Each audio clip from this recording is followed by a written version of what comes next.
Good afternoon. Welcome to the Appellate Division First Department. I have some important business to state to us all before we start the calendar, which is that we have not one, but two groups of visitors today. Our first group is part of our Justice Forward initiative, and they are students from Schuylerville Preparatory High School in the Bronx. Welcome so much. Welcome, students, and I think we have Jordana Bell, their principal, and Justin Rich, their social studies teacher. We are so happy to have you here. We want you to be engaged. We are happy and hoping that after today's arguments you remain civically engaged and you find the court system to be a place that you think maybe someday you might even want to be.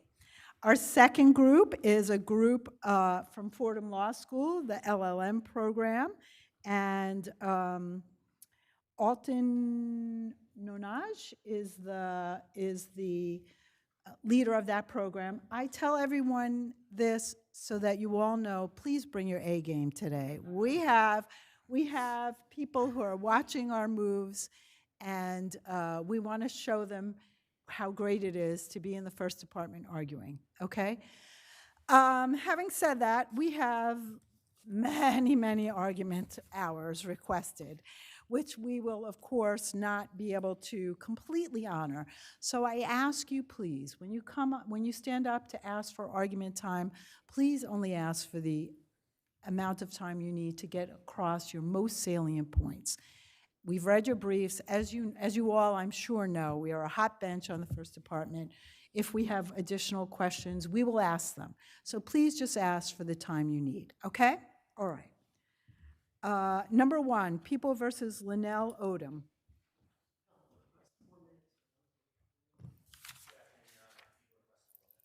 Okay, 4, 1, and 4. Magade versus Permanent Mission of Uganda. Mr. Magade? I'm going to give you 3 minutes, okay? Because there's no one here to argue against you. So it's just you. All right? Eaton versus Orain is submitted. Fure versus Smith, or Fure versus Smith.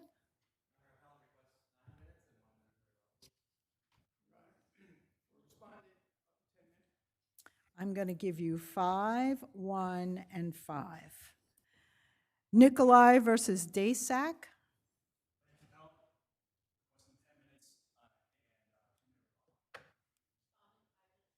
Yeah, I'm going to give you 5, 2, and 5. You see there's a pattern going on here for everyone who's coming after you. People versus Christopher Furtz is submitted. Rossi Marketing Group versus McGuigan or McGuigan or McGuigan? McGuigan. Okay.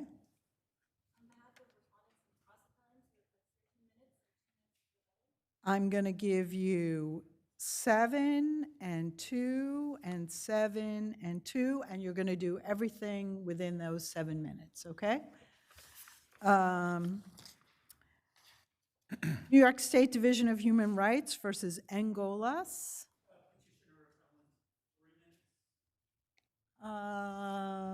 Does anyone have, you're the only one here. If you can submit, unless you've, does anyone have any questions? Anyone? Okay. Yeah, let's just mark it submitted. People versus Brett Scott.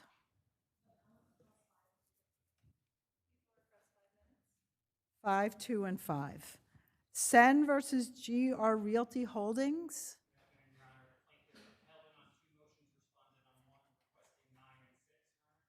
Okay.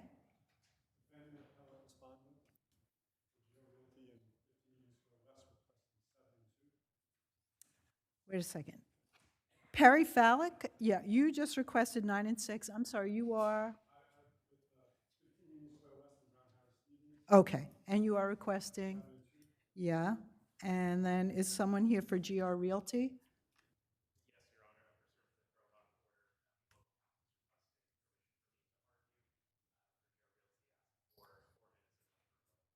Okay, I'm going to grant your motion to be admitted pro hoc and your request, okay. And for the respondent?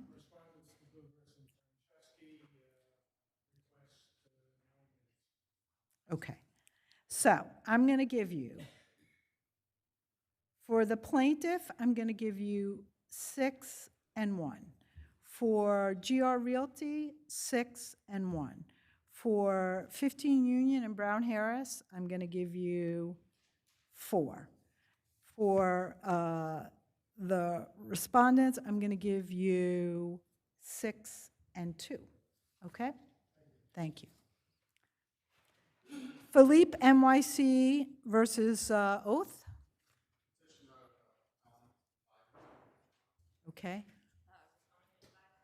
5, 1, and 5. People versus Yanda Cuevas.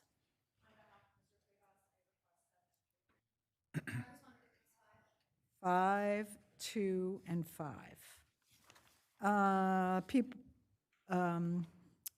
Pearson versus Jacupen. Okay. 5, 2, and 4. Choy versus Link LIC.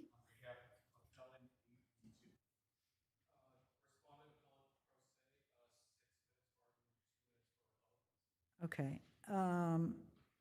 You didn't have a cross appeal, right?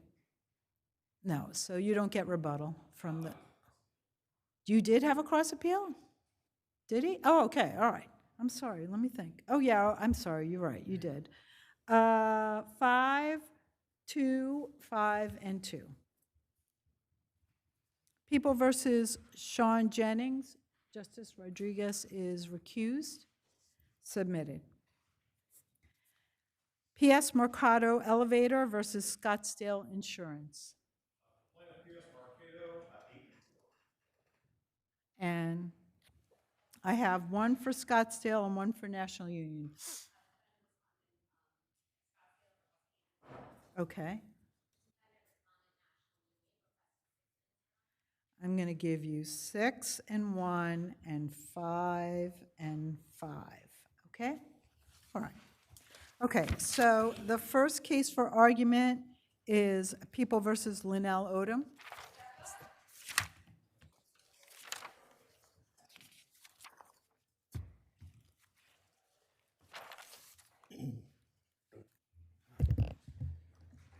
Good afternoon, and may it please the court. I'm Steve Moralia, and I represent defendant appellant Lenel Odum. Hold on, just I'm going to focus. second. Sorry.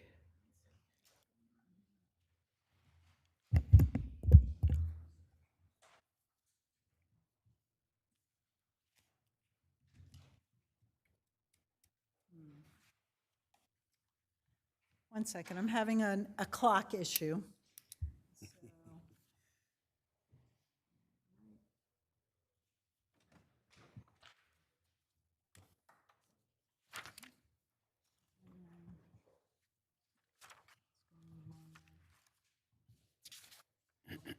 Is it now going the right way? Okay, good. Okay, got it. Go ahead. Thank you, Your Honor. I'm going to focus this afternoon on my first point, which was the issue about the court's denial of the request for an intoxication charge. I think maybe move the microphone a little bit away from you. Okay, yeah. Is that better? Okay, so you're talking, your first issue that you want to address is the court's failure to charge on intoxication. Yes, Your Honor. And as the court knows, under Penal Law 15.25, intoxication as such is not a defense to a crime, but where there's evidence in the record that would allow a jury to find, a rational juror to find that it negates an element of the crime, and typically that is the element of intent or knowledge. What if the evidence is equivocal as to whether or not the person is intoxicated? If the evidence is equivocal? Yes. I mean, by that I mean that it's not certain from the evidence that this person was actually intoxicated. If it's not certain from the evidence, then the court would be fine in denying it. I contend that here there was enough evidence in the record from which a rational juror could conclude. And what is that? What is that evidence in the record from which one can conclude that he was intoxicated? Yes, Your Honor. First, there was the testimony of his neighbor, his immediate neighbor, who said that he heard noise and then saw my client come into the kitchen, the shared kitchen area, and was leaning on the wall to steady himself, and testified that he appeared to be intoxicated. And this is somebody who's a neighbor and knows my client living near him. Then there was testimony from my client's caseworker, another person who knows him well, who testified that he was intoxicated. And there was counter evidence. How did that person say that he knew or saw that he was intoxicated? I mean, what facts were there in the record for him to have come to that conclusion? Your Honor, it was simply his observation of my client. That that the defendant was standing against the wall. Well, that was the first individual. That was the. And then, okay, so that's one thing. He was against the wall. This is after the crime had occurred, Yes, right? after the. So that could have been ascribed to many different things. Other than that, what else, what evidence, what objective evidence was there? Yes, there was circumstantial evidence that there was an empty bottle of vodka in the room, But there was no evidence as to when that empty bottle of vodka was drunk, right? That's true, Your Honor, but there was circumstantial evidence that the victim had been drinking. Okay, that's the victim. We're not worried about whether the victim is intoxicated. Yes, and there was also testimony that they drank together frequently. So, Counsel, I think you just alluded to what the very issue is, which is it's one thing to say that the defendant had been drinking. It's another thing to say that he was intoxicated to the point that he could not form mens rea. yes, Your Honor, and I think that that's where the leaning on the wall, the testimony from. All that was rebutted by the officer's testimony, right? The officers testified that some of them said that he did not appear intoxicated at all. Others said that he might have been drinking, but that he gave the security guard what turned out to be a false version of what happened when he says that the victim fell back, injuring himself. So if he had the wherewithal to put forth that fabricated story, why should the intoxication? A number of things, Your Honor. First, whether the story was fabricated or not, or simply something he said in the moment, is a factual question that I would submit goes to the jury. And where there is this difference between the testimony of the police officers who said he didn't appear to be intoxicated, and people who knew him well who said he did appear to be. But I mean, that's the problem, is that there isn't really a discrepancy. No one says that he was so intoxicated that he could not form intent. And the only evidence that on that issue, conclusively, the people who interviewed him said he absolutely was speaking clearly, walking clearly, doing. That's the only direct evidence, and the only evidence in opposition to that is so equivocal and doesn't really go to mens rea. It just goes to whether he had been drinking, which is, I think, as my colleague said, is a different thing. Your Honor, again, I would just submit that where there is this kind of a difference, it meets that kind of low threshold to get the question to the jury to allow the members of the jury to decide that factual question. Okay, thank you very much. You.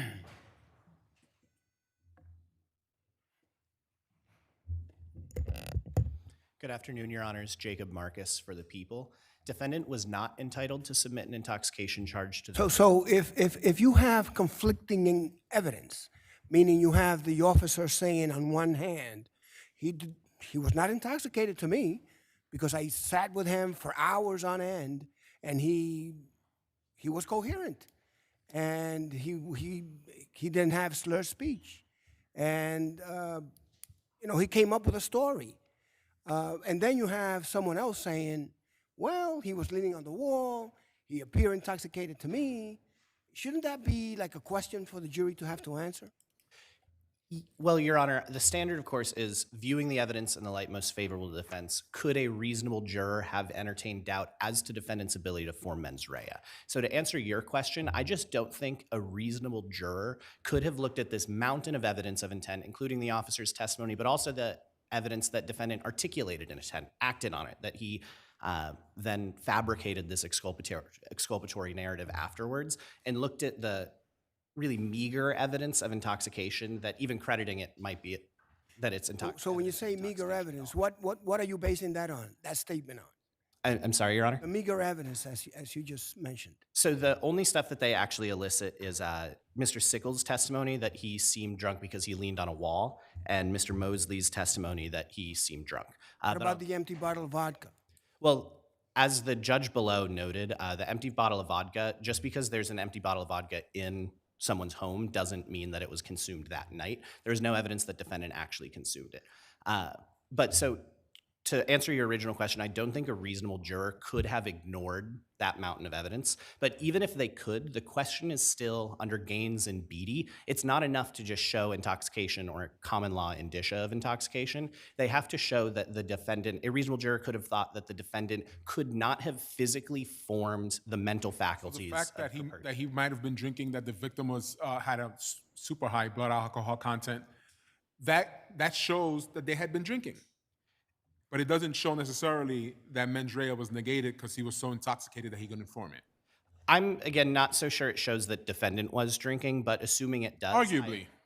I agree that it doesnit show that he couldn't have formed the mens rea. I think here contrasting this case to Sirico is maybe helpful. There was undisputed evidence that the defendant drank, I think it was 2 large glasses of brown liquor and had a Xanax. And the court even then said that's not enough. Because again, Beattie and Gaines, it says you have to proffer evidence like how many drinks, when were those drinks, were the drinks on an empty stomach, how did it affect your ability to form mens rea here? And defendant hasn't proffered any of those requisite details, so the court was correct not to charge the jury on. We don't know from this record what his blood alcohol content was, do we?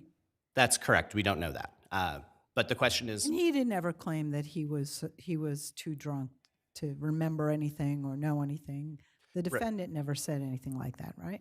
right, the only because defendant didn't testify, the only statement elicited at trial was his statement to Officer Curry, I believe, that he had been drinking. But again, that statement didn't say, I didn't know what I was doing. And I'll note that Sepulveda and Curry both. I'm sorry. Your friend may have another issue with respect to the sentencing as a persistent felony offender and the right to have a jury determine that issue. Is Apprendi implicated or not? Apprendi is not implicated. There's only one fact finding that occurs in the discretionary persistent sentencing, and that is whether there were 3 prior felony convictions. The Court of Appeals has unambiguously foreclosed this claim in Quinones, Prindle, Rosen, Rodriguez. Over and over again, it has said this is not an Apprendi case, and then the Second Circuit has endorsed that view. And if I may, Your Honor. I'll give you 30 seconds. I'll just also note that there's no reason to depart from the well-reasoned sentence below in light of defendant's history of violent conduct. Thank you, Your Honors.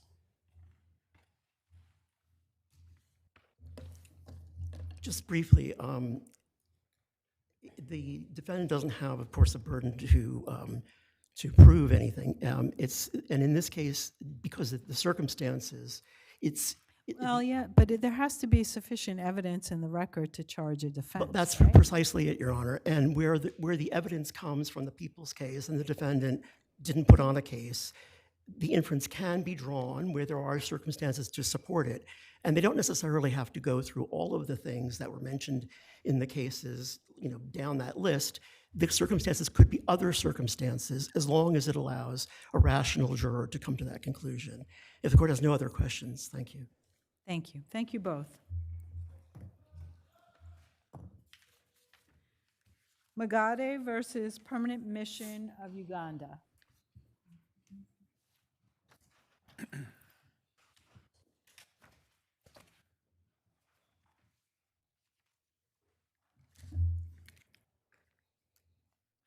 Thank you, Your Honors. I'm the appellant in this case, Proce. Appealing the decision of the lower court to deny my motion for summary judgment. Specifically, I would like to emphasize motion number 9, which said that you should not take any action until you've shown proof of payment of. I'm sorry, can you speak into the microphone? I can't, yeah, there you go. Say that again? I would like to emphasize that we should not take a any decision action. on a decision on motion number 9. It says that ordered the plaintiff may not take any further action in this matter until proof of such payment is made. Is provided. I made the payment and showed the proof, which means that I could take further action. Did you ask? I think the import of that is that you have to ask the judge before you can file another motion. Not that you pay the fine for all the motions before, but it means that before you file another motion, you have to tell the judge, this is what I want to do, and get permission to do it. Okay. I also asked for permission from this appellate court. So you believe, sir, that when we granted you poor person relief, that allowed you to be able to go forward? Yes.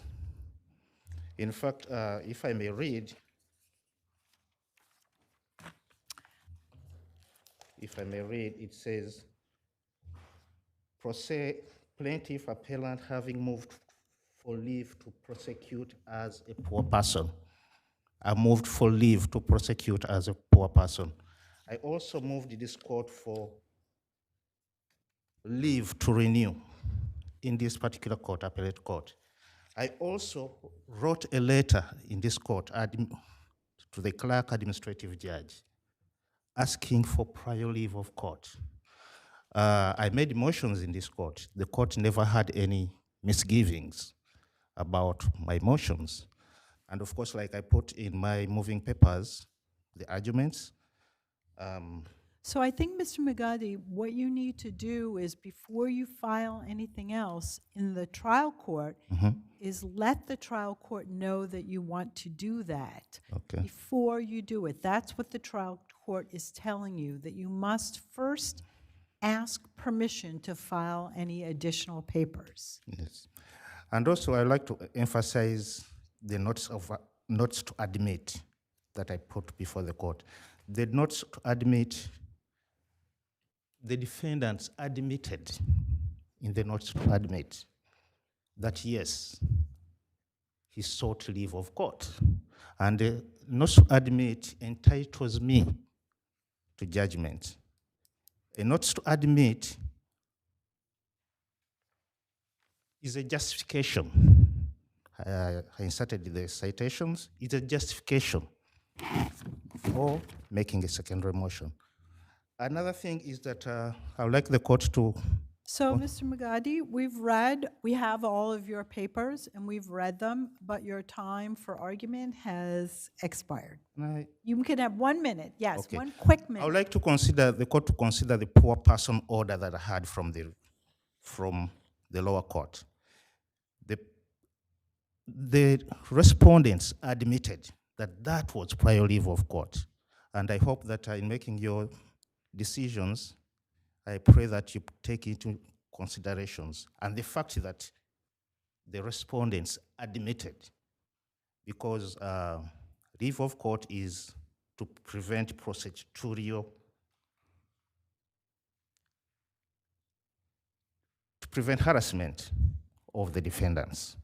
But they admitted that the poor person order was prior leave of court.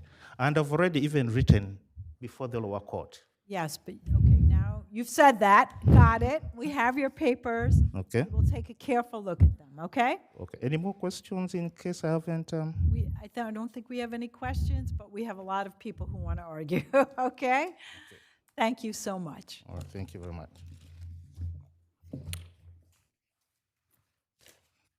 Fure versus Smith.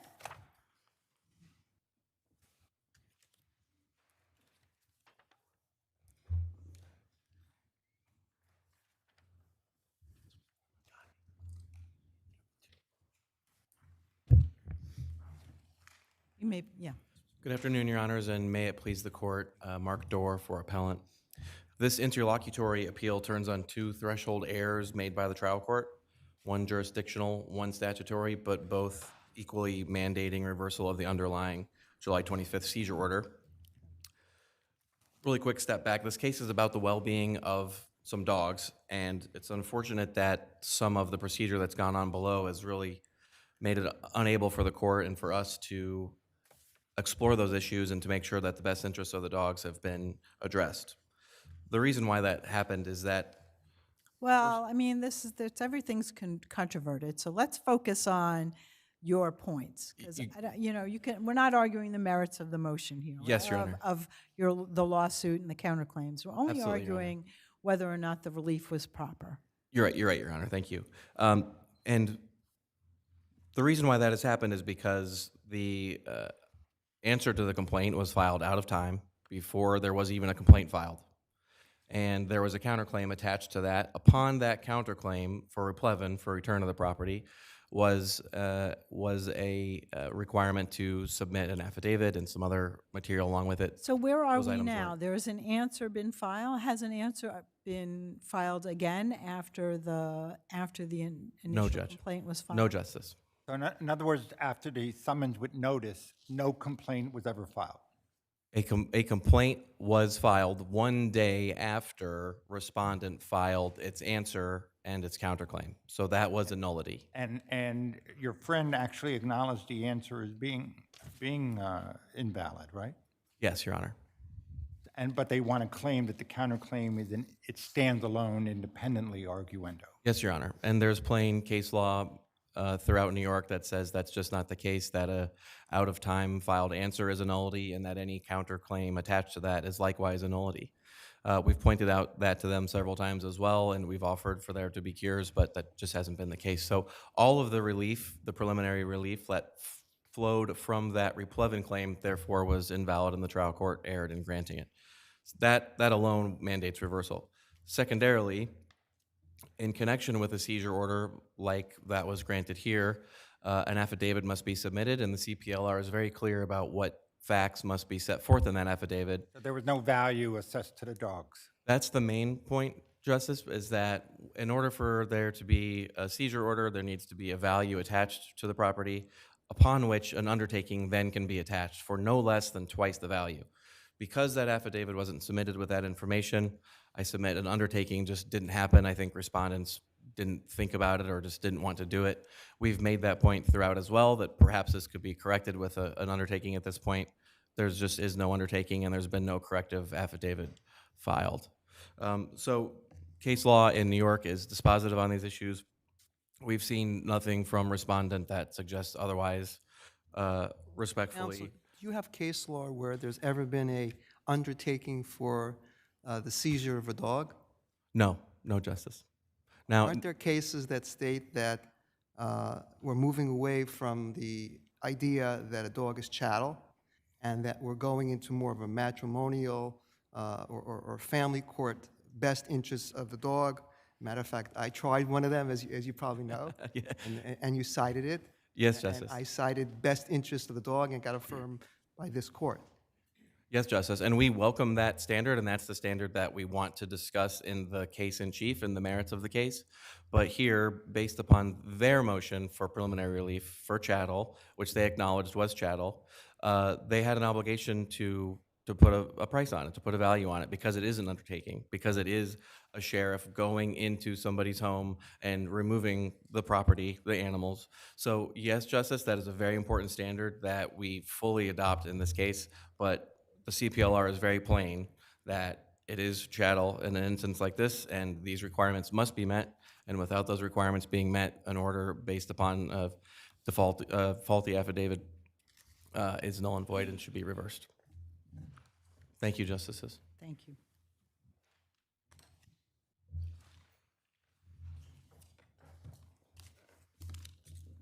Good afternoon, Your Honors. Harold Sommer for the respondents. This case is not about really, or the procedure and statute. We're talking here. No, it is about the It is. procedure. It is. We're not going to address the merits of the action. What we're addressing is what you are permitted, what the court is permitted and not permitted to do. So that's what we need you to focus on. I was getting into that. Okay, good. What I was going to say was, we are really talking about not just perhaps the best interest of the dogs, because keep in mind, plaintiffs were fostering and acknowledged in the foster agreement that the dogs belonged to the rescue, would be returned upon demand. Let's start with the argument that you're not entitled to an order of seizure, which was granted, because at the time the order was granted, no complaint had been filed. Is that true? Yes, that's true. All right, and does the case law and the statute confirm that one is not entitled to an order of seizure unless there is a pleading that attaches to it? The answer to that is yes, but I do believe that there are times that, such as in this instance, when there are chinks in that armor, and there are ways to go beyond what the law says and what the decisions say. I can't argue with what the decisions Do you have any case that says that statement that you just made? Or does every case say that if you file an answer before a complaint is filed, that answer is a nullity? And so any counterclaim that is attached to that answer is also a nullity. The answer to that is, I believe in language within decisions, and your own decision, or this court's decision in DM Stevenson versus Diamond Fuel, says that you can't do that. But the reason being, the notice doesn't disclose facts. I mean, counsel, isn't the solution here is just to file an answer now and move again in a way that would make sense and follow the CPLR? I'm not really sure why that hasn't happened. It didn't happen because prior counsel for the respondents did not put an answer in at that time. Okay, but we're The here answer that now. was put in was done so at the direction of the trial court judge, who in his decision deemed it an answer. And the counterclaims, and I've cited cases that say that counterclaims by themselves are separate actions and can stand alone and can still be dealt with. And the truth of the matter is, the fourth cause of action in the complaint seeks rescission. So the Replevin counterclaim, even if that wasn't granted, and if the rescission was granted, I end up in the very same place. I'm entitled to my dogs back.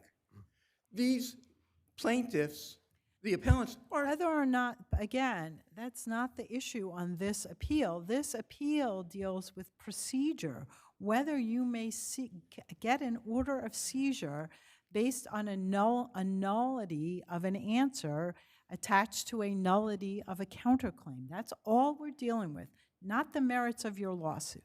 Well, I believe I have shown that there is the ability to allow the answer to stand, the answer to the summons and notice. There's documentation that shows the allegations in the summons were answerable. It's not as if we could not determine what was being said. It was right there, not just in the summons, but also in the motion brought by order to show cause immediately after the action was commenced. And all of the allegations, or I should say the support for those allegations, are the exhibits. So even before the complaint was filed, there was the ability to respond directly to the allegations in the summons. Okay, thank you.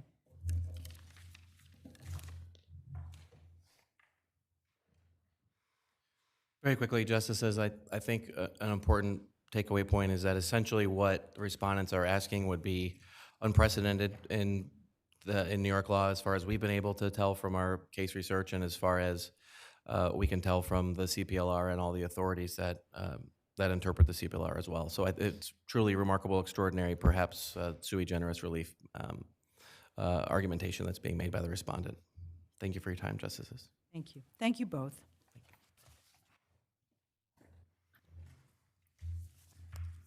Nikolai versus Dysek.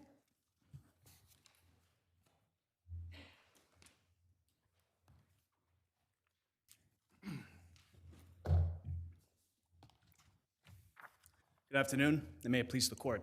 My name is Anthony Malone of Amrani and Taub, and we represent the plaintiff petitioner in this matter. Your Honors, this court should reverse the lower court's decision regarding plaintiff's motion for summary judgment on liability for three main reasons. Number one, plaintiff established prima facie entitlement to summary judgment, and defendants had failed to raise a tribal issue of fact. Isn't there a question of fact as to how, this is an intersection collision, right? At Water Street and Maiden Lane in So you have an intersection collision. One party is making a left turn, the other party is going straight, and there are different versions as to how this accident occurred. One party says there was a sudden left turn, the other party says, no, I was already turning, and they should have seen me, and therefore it is the plaintiff who's at fault and not me, the defendant, that are making the left turn.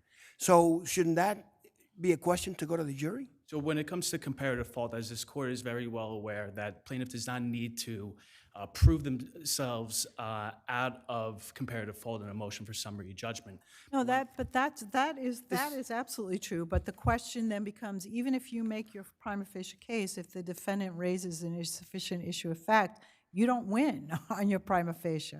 Well, Your Honor, when it comes to the issue of comparative fault, No, it's not comparative fault, it's whose version. If we fully credit defendant's version of the accident, then you lose. You don't get comparative, you lose. Your Honor, when it comes to defendant's version of the accident, she claims that at the time when she made that left turn, that a pedestrian jumped onto the street. Now, going back in terms of after the collision occurred, the defendant operator was in a rush to head over to JFK and head over to the airport to catch a flight to California. She apologized to my client, to the petitioner, and then left for the airport. Also, was there any evidence that there was no, I know that the allegation is that this pedestrian is a phantom pedestrian, but there's no evidence of that, right? Your client doesn't testify that there was no one in the crosswalk, and even the witness that you proffer doesn't mention anything about whether there was a pedestrian in the crosswalk. Your Honor, even if, let's say for hypothetical purposes, that the plaintiff was there, that the pedestrian was there, did exist at the time, the issue when it comes to the defendant's version creating that fiend issue of fact is the fact that the pedestrian jumped onto the street unexpectedly. Whereas when you look at the certified police report, it says nothing as relates to this pedestrian jumping and showing up on the street unexpectedly. And obviously, this case invokes VTL section 1141. Counsel, did the police officer testify as to the account, whether or not there was a pedestrian there or not? Because I didn't see anything on there. It doesn't mean pedestrian wasn't there. It wasn't mentioned. The police report mentions that... No, I understand that. That wasn't my question. Is there testimony from the police officer testifying as to whether or not there was a pedestrian in the crosswalk at the time of the accident? No, Your Honor. However, when it comes to, we have two non-party witnesses, one of them being a former traffic unit police officer with an unobstructed view, caught a full glimpse of this accident, and within the four corners of his affidavit... Silent as to whether there was someone in the crosswalk, right? He doesn't deny, he doesn't say that there was someone in the crosswalk. He also doesn't say there was no one in the crosswalk. The issue... In fact, we don't even know where this former police officer made the observations from, correct? Well, Your Honor, the non-party witness had an unobstructed view of the accident as per his affidavit. And when it but he doesn't say where he was standing, as my colleague just mentioned, and he doesn't mention if there was any pedestrian crossing Maiden Lane at the time.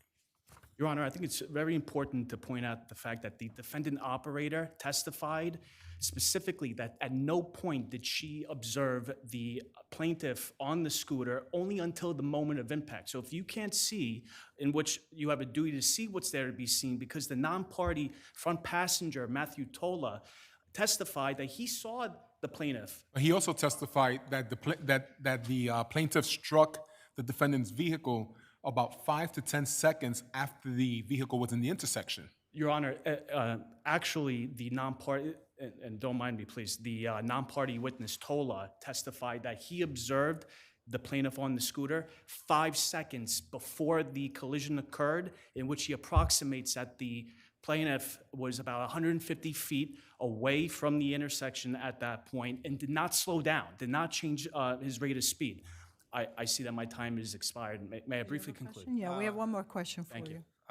Quick, in addition to making a motion for summary judgment on liability, you also moved to strike certain affirmative defenses, am I correct? Correct. So we can agree here or disagree that riding a scooter or bicycle, whatever it is, not a sport to trigger an assumption of risk, correct? Absolutely. And there's absolutely nothing in the record that suggests that the plaintiff that the plaintiff was not wearing a helmet. Correct. So that should have been stricken then. Very good. Okay, thank you. Thank you.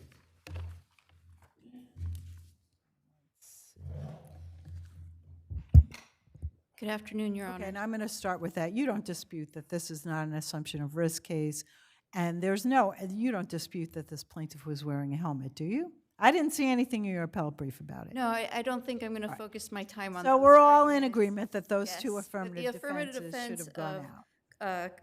culpable. Let's talk, right, so let's focus on whether or not there should be summary judgment. Correct. And a couple things I would like to point out first is that the police report does mention a pedestrian crossing the roadway. It's undisputed that the defendant saw a pedestrian in the roadway. Mr. Tola, the passenger in defendant's car, saw the pedestrian in the roadway. And plaintiff himself actually stated that defendant must have noticed a pedestrian and locked up their brakes, stopping suddenly and blocking the lane. So the fact that there was a stop just before this crosswalk is undisputed. And the fact that it was caused by an unexpected pedestrian entering the road. Well, that I think is disputed. What caused the accident is disputed. Exactly, Your Honor. The defendant here put forth material issue of fact and provided a non-negligent explanation for this accident. Which is? That a pedestrian suddenly and unexpectedly entered her lane of travel and she had to bring her vehicle to a stop, a sudden, unexpected stop. So you're relying on the emergency doctrine. Well, she had no choice in the matter. But for that pedestrian entering her path of travel, she would have cleared that intersection. The plaintiff hit the rear tire of the defendant's car.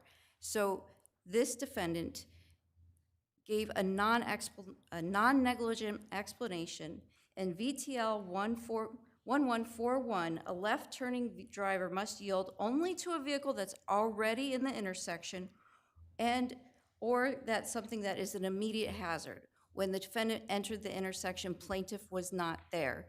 And so it's your position that she could have made that turn and not had the scooter hit her, except for the fact that she had to stop. And you're saying that her testimony and her passenger's testimony supports that theory? yes. Okay. And, there is an issue of fact as to whether or not my client was the proximate cause of this accident. Therefore, summary judgment has to be denied.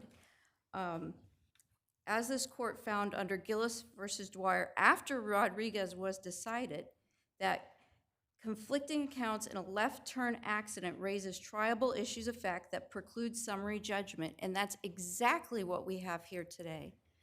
So, in sum, the record presents classic issues of fact on distance, perception, reaction, Counsel, causation. does the emergency doctrine apply when the emergency was brought upon by the action of your client? For instance, let's assume, for argument's sake, that she was rushing to the airport and made that left turn without looking, and lo and behold, there's a pedestrian. Now I have to stop.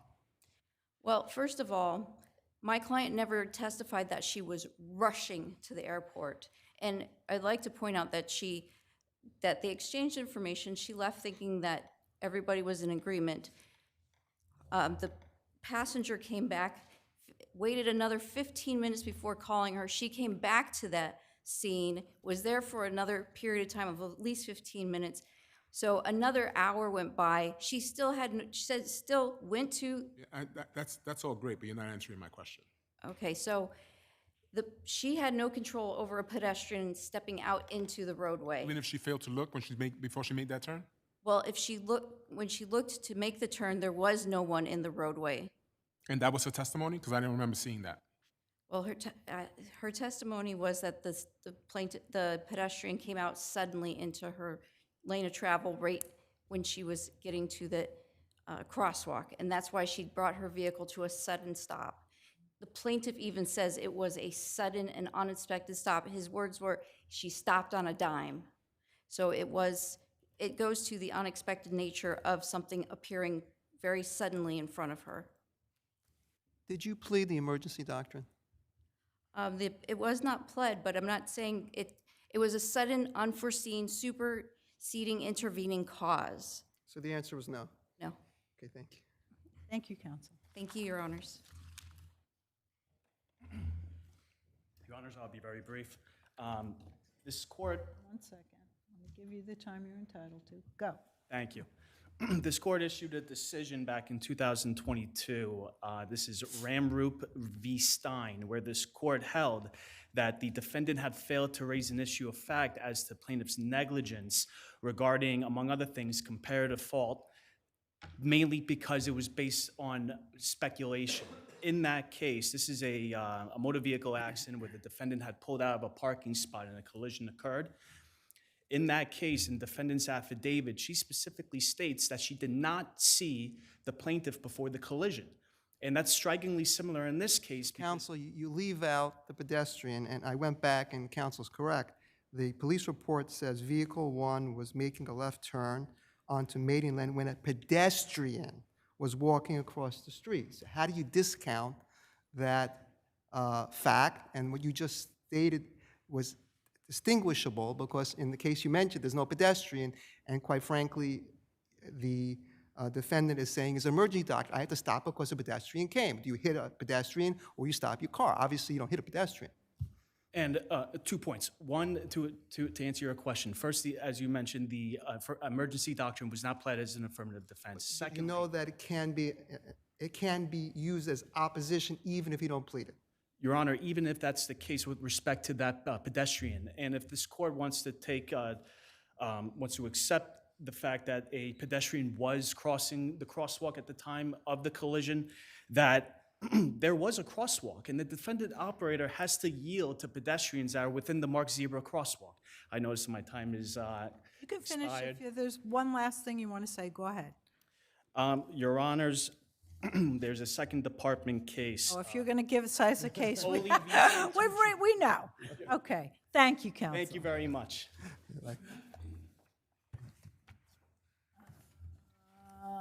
Rossi Marketing Group versus, is it McGuigan? McGuigan? McGuigan, okay.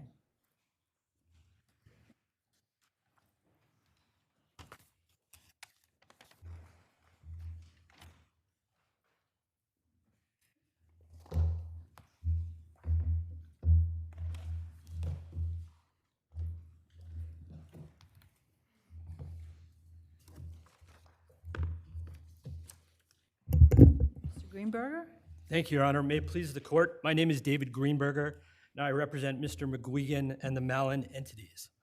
In the decision on appeal, the trial court correctly held that Delaware substantive law governs in this dispute because it is about the internal affairs of a Delaware corporation, the niche.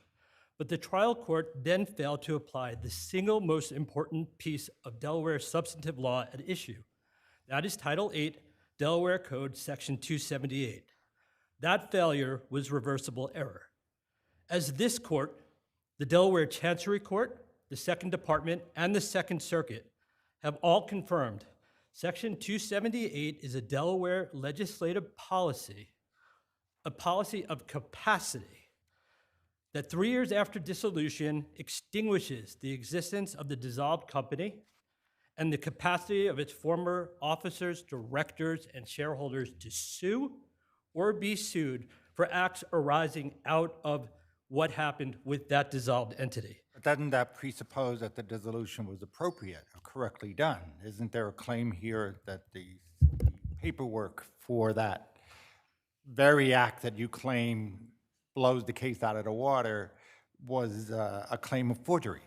I'm glad you asked that question, Justice Schulman. Two-part answer. Number one, this court has said in Banco Popular and in Payton that a bald assertion of forgery doesn't create an issue of fact. That's part one. Part two, there is a process. The process is at Chancery in Delaware for someone to challenge dissolution. You have 3 years from the date of dissolution.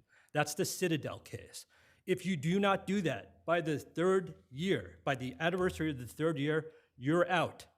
ACROUT says that, Transamerica says that, and In re Dow Chemical all say that, even if you're 1 day late.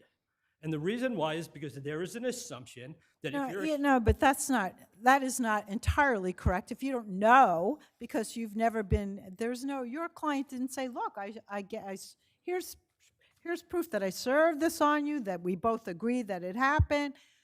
You just got the document. So if you don't know that that the corporation has been dissolved, or you have no reason to believe that it's been dissolved, when does the statute start to run? The statute starts to run on the date of dissolution. Except, you're saying there's no No, exception. and Transamerica says, the Transamerica case cited in our papers says that a shareholder, officer, or director has an obligation and should know if a certificate of dissolution has been filed. Except, It's a public document. my understanding of Delaware law is, except if it's been concealed, and that there's no reason for you to go back. There's no reason for anyone to go back to their certificate of incorporation unless there's a question. So I don't believe that the law in Delaware is that every 6 months or every 3 months you have the obligation to go back and look at your certificate of incorporation. But let's assume so, and that claim can be raised here. Doesn't have to be raised in Delaware Chancery, can be raised here. But the question then becomes, if there's an issue of whether the document that you are relying on is, as a matter of law, sufficient, then we can't, on a pre-answer motion to dismiss, decide that, right? No, I disagree. And in McCagg, which is a First Department case, the certificate of dissolution was also challenged by the plaintiff. That was a case against Schulte, Roth, and others. And the First Department said that that was challenged. So respectfully, the case law in Delaware is quite clear. This First Department in McCagg, over someone's objecting to the certificate of dissolution, their involvement in it, I don't think it's fair to call it objecting. I think it's fair to say that the plaintiff is calling it a fake, a fraudulent certificate of dissolution. They're not disputing. Respectfully, Your Honor, they're not. They're saying that a written consent, one of the two written consents was forged. There's a written consent of shareholders, there's a written consent of the board of directors, and then there's the certificate of dissolution that's filed with the Secretary of State that is then certified by the Secretary of State. If I remember the record right, the plaintiffs are saying below, and now saying here, that the consent of the shareholders was forged, not the board, and they do not challenge the certificate of dissolution that was filed. Also, I just want to point out, and I know that Judge Engeron said that it was not unassailable documentary evidence, but the record does contain text messages between Mr. McGuigan and Mr. Rossi in which they go back and forth about signing paperwork for the dissolution of an entity. And there are also text messages after the alleged dissolution that they continued in negotiations for a company that was apparently dissolved. There are text messages, they're allowed to wind up a company. There's 3 years under the Delaware statute to Also, do that's that. how you're framing it, as a wind-up as opposed to further negotiations? Yes, yes, Your Honor. Again, you can see that this is a pre-answer motion to dismiss. This is not a motion for summary judgment. There's been no discovery. And those text messages are arguably not, let's figure out how to wind this company down, but something else, right? No, if I remember the verbiage verbatim, we're shutting down one to start another, and that is what happened. When you read them, there's some ambiguity there as to what it is that they're talking about. They refer to a document, but we don't know if that is precisely the certificate of dissolution or the consent to dissolve the corporation or the LLC that this plaintiff has to go sign. So they talk about a document, but we don't know exactly what that document is. Understood. Understood. What else are you appealing? You're appealing, We are appealing, Your Honor. Judge Engeron did not dismiss a breach of contract claim, a breach of fiduciary duty claim, and a breach of fraud claim. Let me start with the contract. He found that a shareholder has the right to sue an officer for violation of bylaws. There is no direct claim. We cite to the Volare case under Delaware law. Mr. McGuigan never signed the bylaws. He never agreed to be bound by them. Delaware law is clear on that. I see my time is up. If I could just you have a very minute, briefly. yeah. With respect to the fiduciary duty claim, the statute of limitations in New York for a claim where the nub of it is misappropriation, that's powers mercantile, is 3 years. If you look at paragraph 38 of the amended complaint, the breach of fiduciary duty claim sounds in misappropriation. It's literally the words that are used there.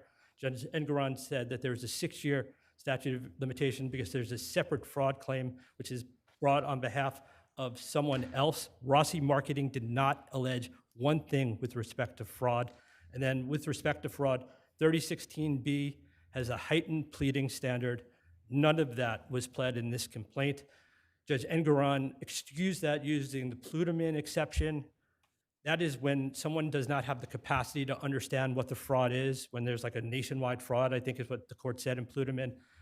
But Mr. Rossi had these statements ostensibly made to him, so Pluderman does not apply.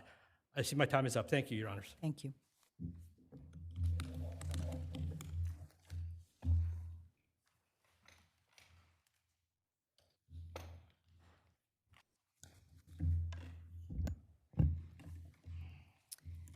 Good afternoon, Your Honors. May it please the court, my name is Mary Sophie Revolt, and I represent respondents and cross-appellants Robert Rossi and Rossi Marketing in this case. This appeal is about a fiduciary who defrauded his partner through a calculated... We know what it's about. Let's start with the certificate of dissolution, right? Yes. All right. So is it enough for your client to say that's a forgery? It is enough in light of all of the facts around that context. Including what? Because Including- counsel says that everything shows that this corporation was dissolved. So what are you arguing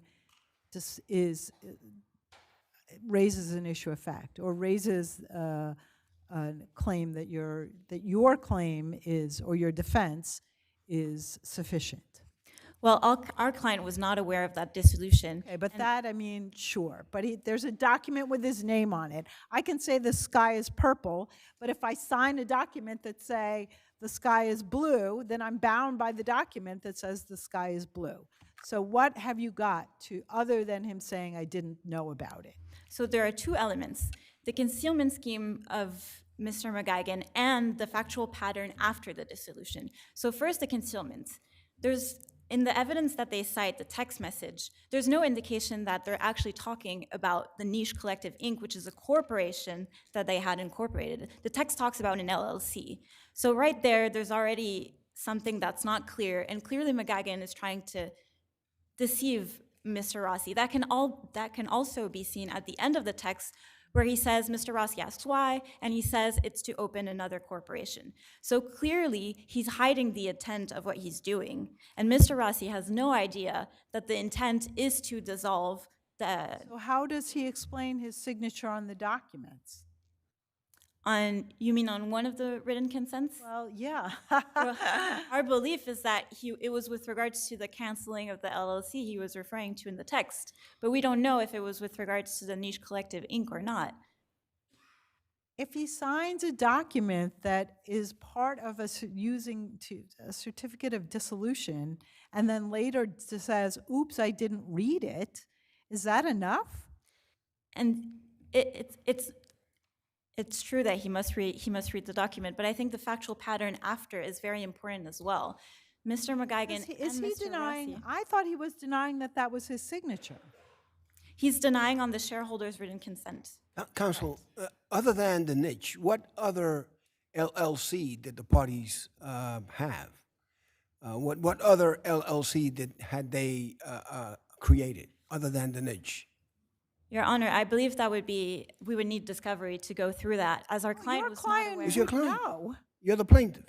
Sorry? You're the plaintiff. If you're saying, I thought it wasn't this LLC, I thought it was another LLC, Which what one? LLC are you thinking it was? Well, I think there was definitely a confusion, but I think what's important here is that both parties Again, continued it is to not work. enough to say I was confused. Your client, I thought your client's argument was that I didn't agree to dissolve this corporation.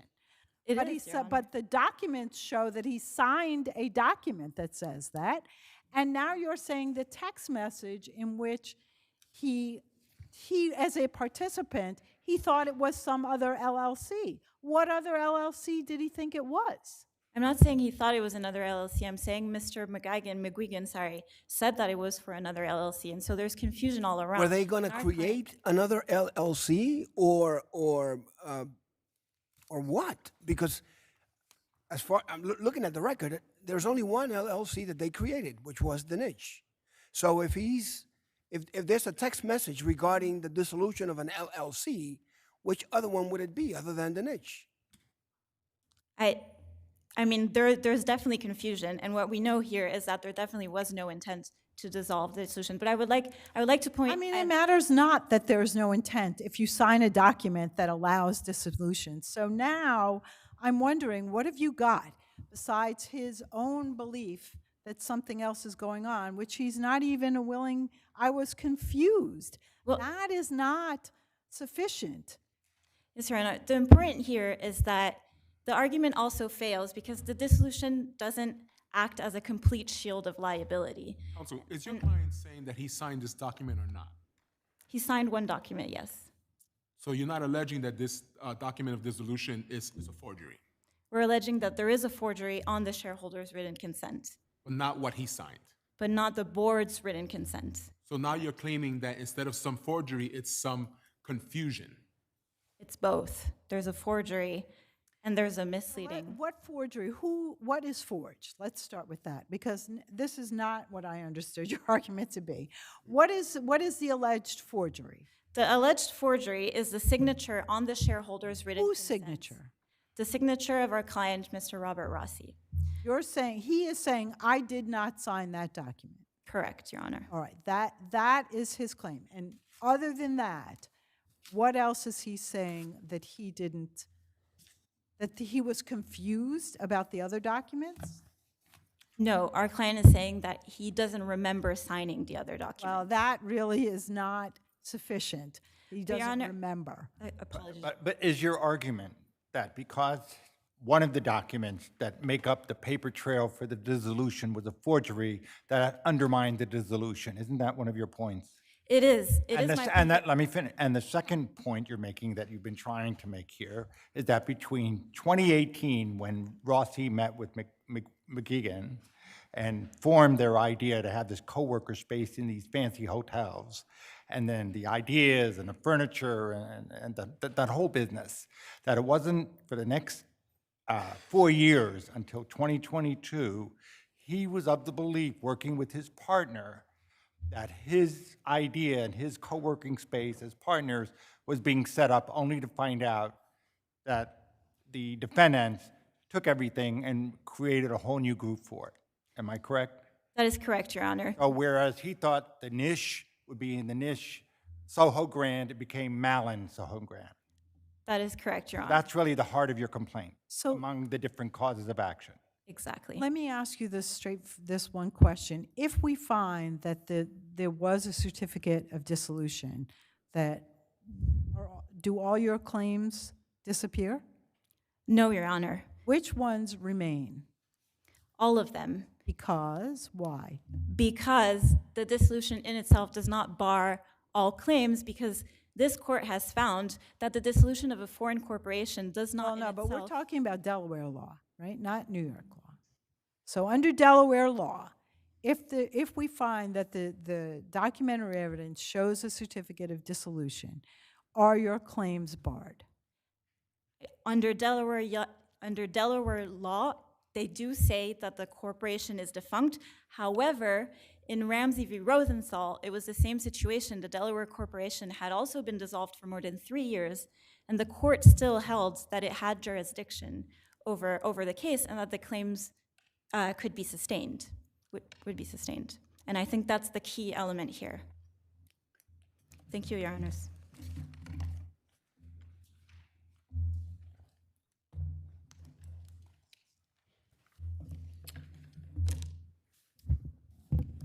May I proceed, Your Honor? 1 minute, I'm sorry, I was just, yes, you may proceed. Thank you, Your Honor. Just a few things. I think we just heard exactly what I said. Certificate of dissolution not challenged. The board consent not challenged. Shareholder consent. That's where the allegation of the forgery comes from. If that document is a forgery, is a certificate of dissolution still valid? Yes, especially because it was not challenged within 3 years. And to your question earlier, Justice Scarpula, I went back. The case law in Delaware is as follows. Any challenge to dissolution or to extend the winding up period under Delaware law must be taken in the 3 years after dissolution, i.e., quote, while the corporation was still in its continued status. That's ACROUT, cited in our papers. Also, Transamerica explains the rationale behind that view by saying a reasonably diligent plaintiff is expected under Delaware law to discover information about the dissolution before the end of the 3-year wind down period. So again, I'm going to ask you, is there a case that says that the other party concealed it, actively concealed it from me, and I'm still bound by that 3-year statute? I don't think so, because I didn't find one. But if you have one, let me know. And that's the allegation, that there was active concealment. No, I don't think the allegation is that there is active concealment. I think the allegation is that I think counsel would disagree. Counsel is that they didn't know about it, not that it was active. The best case I can put. That he was for the next 4 years acting as if that this was No, going. if you read the allegations of the complaint, Your Honor, with all due respect, it says that Mr. McGuigan effectively ghosted Mr. Rossi after the COVID pandemic started.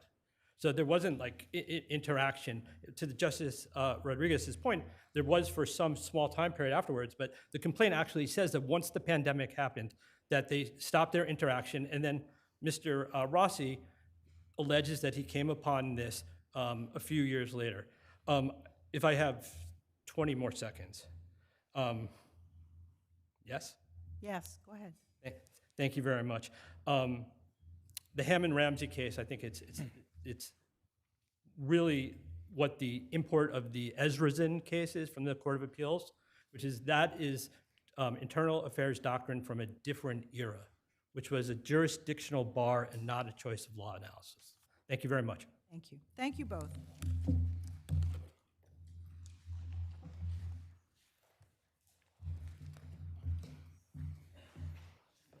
People versus Brett Scott. Oh, wait a minute. Oh, they're all. It's all right. What happened? Counsel, wait, I'm sorry. Let me go back. I gave you 2 minutes. Do you want it? Yeah, come back. I'm sorry. I got so flummoxed by my whole audience taking off. My apologies, please. No, it's my apologies. I got. Go ahead, counsel. Thank you, Your Honor. I have 2 quick points. The first one is highlight Ham v. Christian Herald Association and Ramsey v. Rosenthal, because the facts are very similar to this case, and in that case, the court did not dismiss the claims. Ham is especially similar. I want to ask you about counsel's statement that you are not alleging that it was actively concealed, because if the 3-year statute applies, and this is more than 3 years, you're out. And if we find that the documents say what they say, you're out. So and I do recall the complaint saying that he was ghosted, and not that the defendants were actually speaking to them. What do you have to say about that? I'd like to say that between 2019 and 2021, we allege in the complaints, there are allegations in the complaint that show that there was active participation. There's even an email from Mr. McGuigan himself to an investor in January of 2020, so a year after the dissolution, saying that the niche is ready to be launched. When was the lawsuit commenced? When did it commence? In 2024. So that is more than 3 years after that, right? But our clients didn't discover the. I know, but the question existence. is whether it was concealed. Again, counsel's arguing that bad on you if you didn't discover it. That's what you're supposed to be looking at.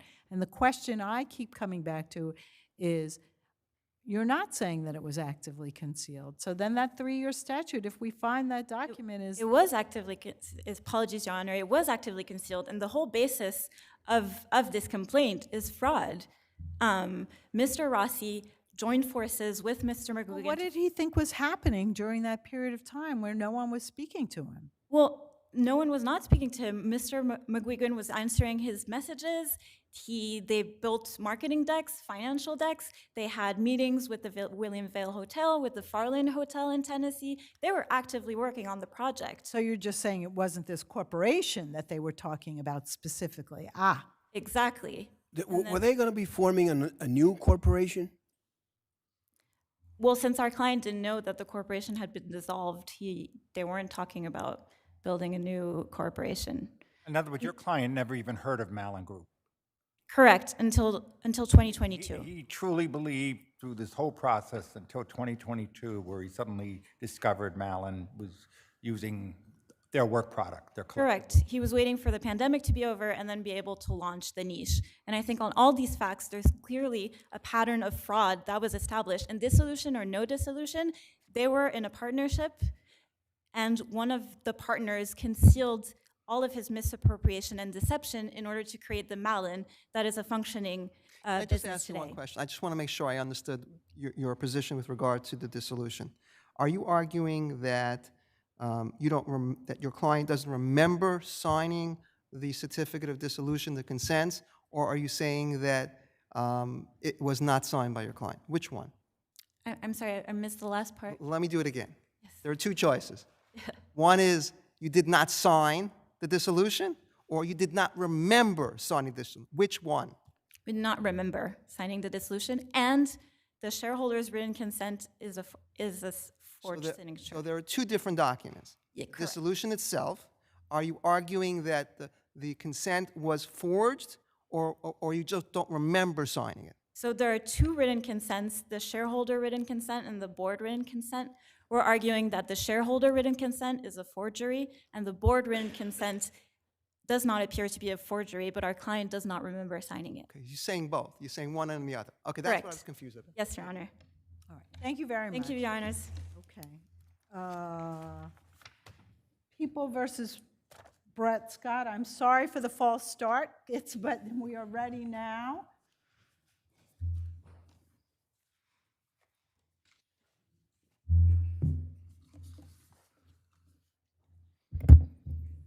Good afternoon. Mandita Caparetti for Appellant Brett Scott. Mr. Scott's plea was not knowing, and in arguing otherwise, the people effectively... I'm trying to struggle with this. On page 3 of the plea, it starts off by saying we have an updated offer for count 1 of the indictment, attempted murder in the second degree. Is that acceptable? Yes, we have an agreement. And then the court says, what is the post-release supervision period? In which case, the district attorney says 5 years, Your Honor. And then we have your predecessor on behalf of your client. I do. Mr. Scott has authorized me to enter a plea of guilty on his behalf to violating penal law, blah, blah, blah. First count of the indictment, attempted murder in the second degree, with an understanding he will receive a sentence of 13 years in prison and with credit for time already served and 5 years post-release supervision. That all was before your client, represented by counsel, before he went through the plea allocution. So where on this record was he not informed to suggest that the plea is defective in terms of the post-release issue? When the court repeated the plea back to Mr. Scott. What did he think? He think that because the court didn't include the 5 years post-release supervision that it just dropped away? That's correct, Your Honor. That's really what he thought? That's what any reasonable defendant would think. The court is the highest. Your client's attorney just put on the record what the deal was. The court asked specifically about the post-release supervision, got a response, and your client thinks that just because the court did not regurgitate it, that it somehow mystically disappeared. That's correct. That's crazy. The court has a duty to pronounce the full sentence, and that includes the PRS. Well, the court did pronounce the full sentence at sentencing, sentenced the defendant to the 13 years plus 5 years post-release supervision. So it's not as if this was something left out. This was the first and only time the court mentioned the full sentence, including PRS, was at the imposition of the sentence. So when he left the plea, and there was a you're saying a difference, although it doesn't sound like any of us think it's a difference, between what the two lawyers said on the record that your client agreed to, including your client's own lawyer, right? Did your client say anything to his lawyer? That is not a part of the record. And right? So nothing. And there's a period of time between the plea and the sentence. Did he say to his lawyer, I am unclear. You told me, you put on the record that it's a 5-year post-sentence, right? And the judge didn't say it. And is there any indication in the record that he went back and tried to pull back his plea? there is nothing in the record. And is there any dispute that he had time to do that? He did not have time to do that because he did not know that his plea included PRS until the court. But the court asked him precisely. The court asked the question, have you had a full opportunity to discuss the plea and the sentence with your lawyer? And he said he did. Your Honor, case law does not agree with this line of argument. This court held in Garcia that the client did not know PRS until the court pronounced PRS and therefore vacated. No, because no one discussed PRS.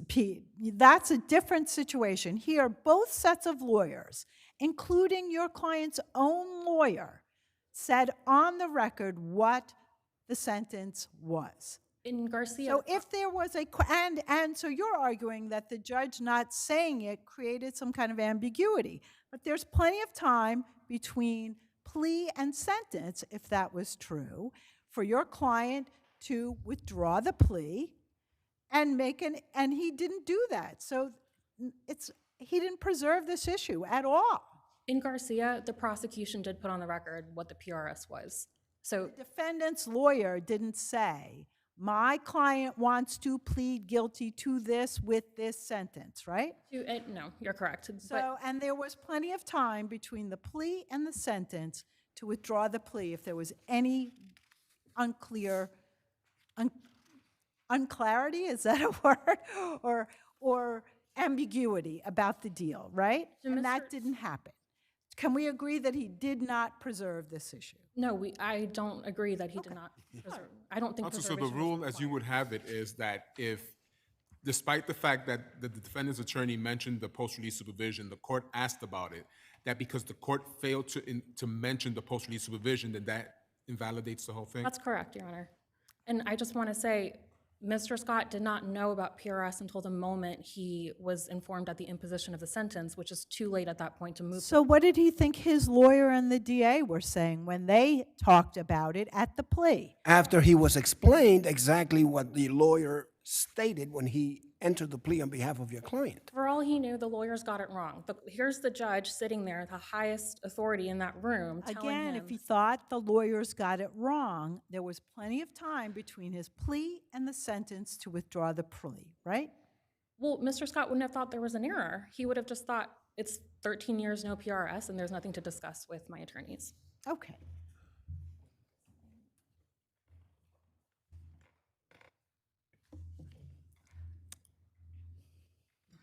You may begin. May it Right, please let me ask you, counsel, clearly there was there was one sentence where the judge did not mention the post-release supervision, right? I disagree, Your Honor. As you were... Because of the context of the discussion? Exactly. At the very beginning... Can you speak a little louder? Oh, yeah, of course, sorry. Or maybe move At the very beginning of the plea proceeding, before the colloquy even had begun, as mentioned, all on one page of this transcript, it was a succinct discussion. Why don't you read it out? what is the PRS time period? People said 5 years. Defense counsel immediately replied, defendant has authorized me to enter a plea of guilty with his understanding that he will receive 13 years and 5 years of PRS. And he's in the courtroom at that time. Yes, he's Yeah. in the courtroom.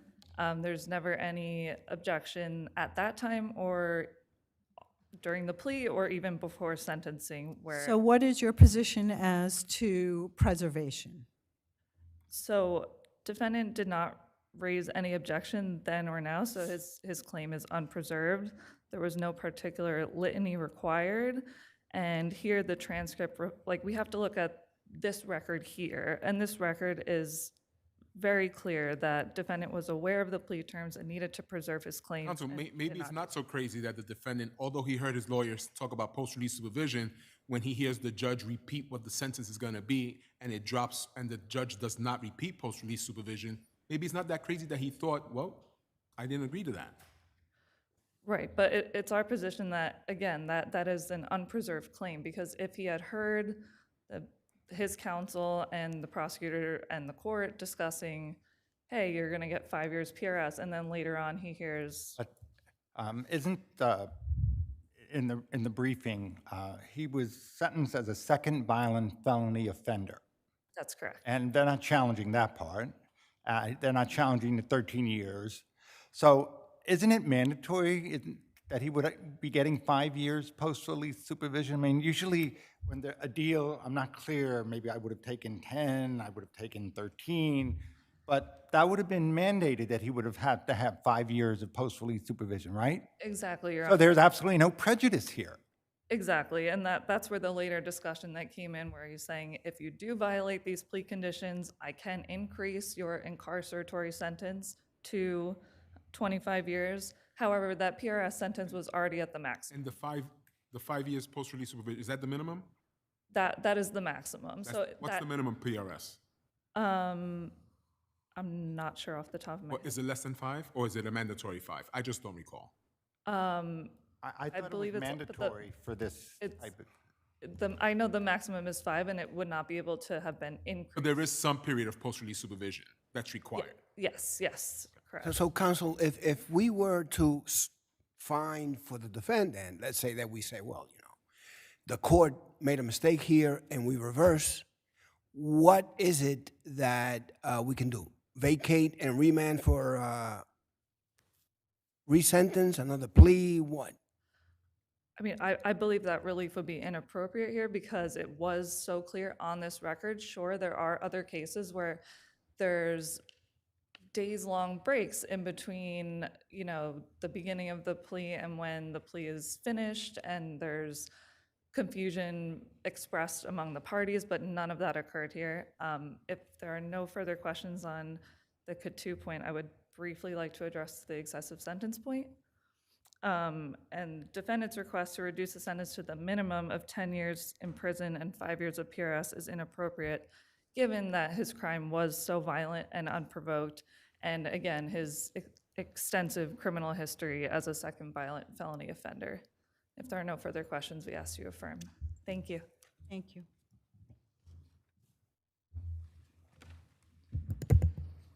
I just want to point this court's attention to Garcia and Colon. In Garcia, this court specifically said the defendant is entitled to rely on the court's sentence promise. It does not matter what the prosecution said earlier, and this court emphasized court. It italicized that in that opinion. Counsel, what would you have us do then?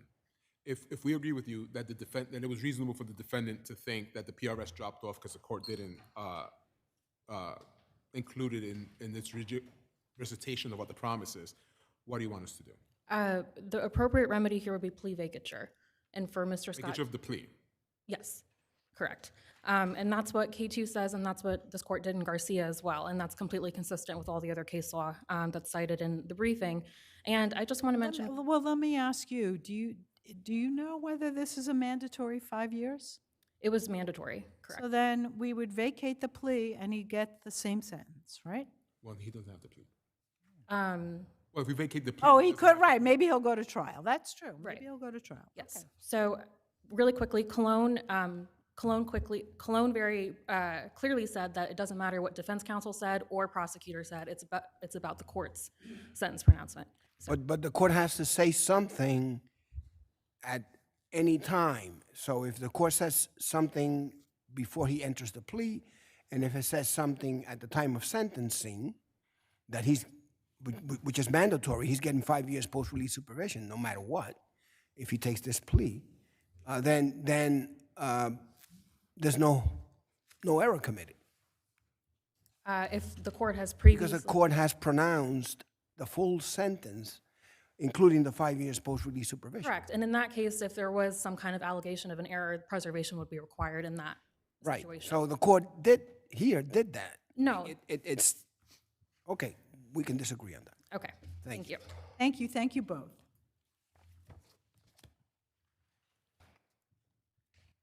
Sen versus GR Realty Holdings.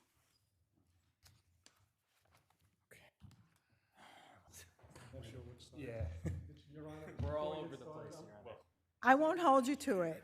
I'm going to say the plaintiff argues first. Thank you. Okay? I'm like the plaintiff, I'm like the passenger in an airplane. The three of them are all lined up. I have GR Realty first, then 15 Union and Brown Harris. Okay, so I think we know what everybody's arguments are, so however you decide to do it, we'll be happy to hear from you. Okay? Great. So let me just say, we know what happened here. We understand the plaintiff was hit by a piece of furniture that flew off of a balcony. So you don't need to start with that. Okay? Let's go. Your Honors, good afternoon. May it please the Court. Perry Fallick of Morelli Law Firm for the plaintiff, appellant, respondent, Annabelle Sen. If it's okay with Your Honors, I'd like to start with the argument as to Brown Harris Stevens, the managing agent. The Supreme Court erred when it found that there was no evidence that the Espinal exception launch or force or instrument of harm applied in this case. First, Your Honors, it was the burden of Brown Harris Stevens to eliminate all issues of fact as to whether they launched a force or instrument of harm, and they failed to do so. Even if they had met their prima facie burden, viewing the evidence in the light most favorable to the plaintiff, there are numerous issues of fact that establish that Brown Harris had an active role in launching a force or instrument of harm in this case, otherwise known as creating or exacerbating the dangerous condition of the unsecured lounge chair on the terrace. Well, they didn't bring it in. They didn't bring the furniture into the terrace. Correct, Your Honor. And because it wasn't their furniture. That's correct. There's no dispute it was not their furniture. However, they were the first line of defense in this case. In what sense? In the sense that when GR Realty did the alterations to the apartment that subsequently involved the terrace furniture, the first person who had to review, or first entity who had to review the alteration plans and the renovation plans that included the terrace furniture was Brown Harris Stevens. So they had to approve where the furniture was placed? Not where it was placed, but whether it was being delivered into the building, and they are the ones who were responsible for implementing the rules of the building and the terrace guidelines, which required that furniture such as this be secured, weighed down, or otherwise tethered to the building. So they were the ones that would be approving whether or not this furniture was placed there based on the rules of the building that they were supposed to be enforcing. So they were negligent when they approved the furniture. They are the ones who launched this force or instrument of harm into the stream here, because they are the ones, if it was but for them approving this furniture, it would have never been there in the first place. But for them not telling the GR Realty that yes, this furniture is okay, but it needs to be secured pursuant to the terrace guidelines, it would have never been there. When was this furniture brought in? When? When, yes. About 4 years prior to the accident. So how do we know that something didn't happen between the time that they approved the furniture being brought in and the time this accident happened, that somebody didn't come in and maybe took off whatever weights the furniture had, or well, first, Your Honor, I would say one thing. First, that's their burden to prove that that did happen. Second of all, there's no issues of fact in the record that occurred. Well, let's start. Wait. You have a burden to prove. You have a burden to plead a duty. What duty did you plead that Brown Harris Stevens had to your client? Both our complaint and our bill of particulars state that Brown Harris caused or created the dangerous condition. And under the case law, that's sufficient for them to have to rebut Espinal. Okay. They were on notice of that in both the complaint and the bill of particulars. And just to go back to your other point, Your Honor, there's no evidence in the record that this furniture has moved since the time it was installed where it was. There's no evidence there were ever any weights put on it. There's never any evidence that it was secured to the terrace pursuant to the terrace guidelines. And if I may, Your Honor, not only did they initially approve it, it was then Brown Harris's role to inspect the installation after it was done, where it was another opportunity for them to have said to GR Realty, this furniture doesn't comply with our rules and doesn't meet our terrace guidelines. They failed to do so. Moreover, they then approved the scope of work for the delivery of the terrace furniture into the building. They knew what exactly, according to the evidence in this case, was being delivered. Why don't you, okay, let's, because you only have a certain amount of time. Sure. You're only now you only have 2 minutes. Why don't you focus on the other defendant? Sure, Your Honor. And I just want to end with that, Your Honor. All we're saying is there were issues of fact. We're not saying that they should be affirmatively held negligent. Right. As to the tenants, Your Honor, their duty as the possessors of the apartment at the time of the accident is not disputed. They had a duty under the existing circumstances under which they rented this apartment to act reasonably under those circumstances. They just got into the apartment.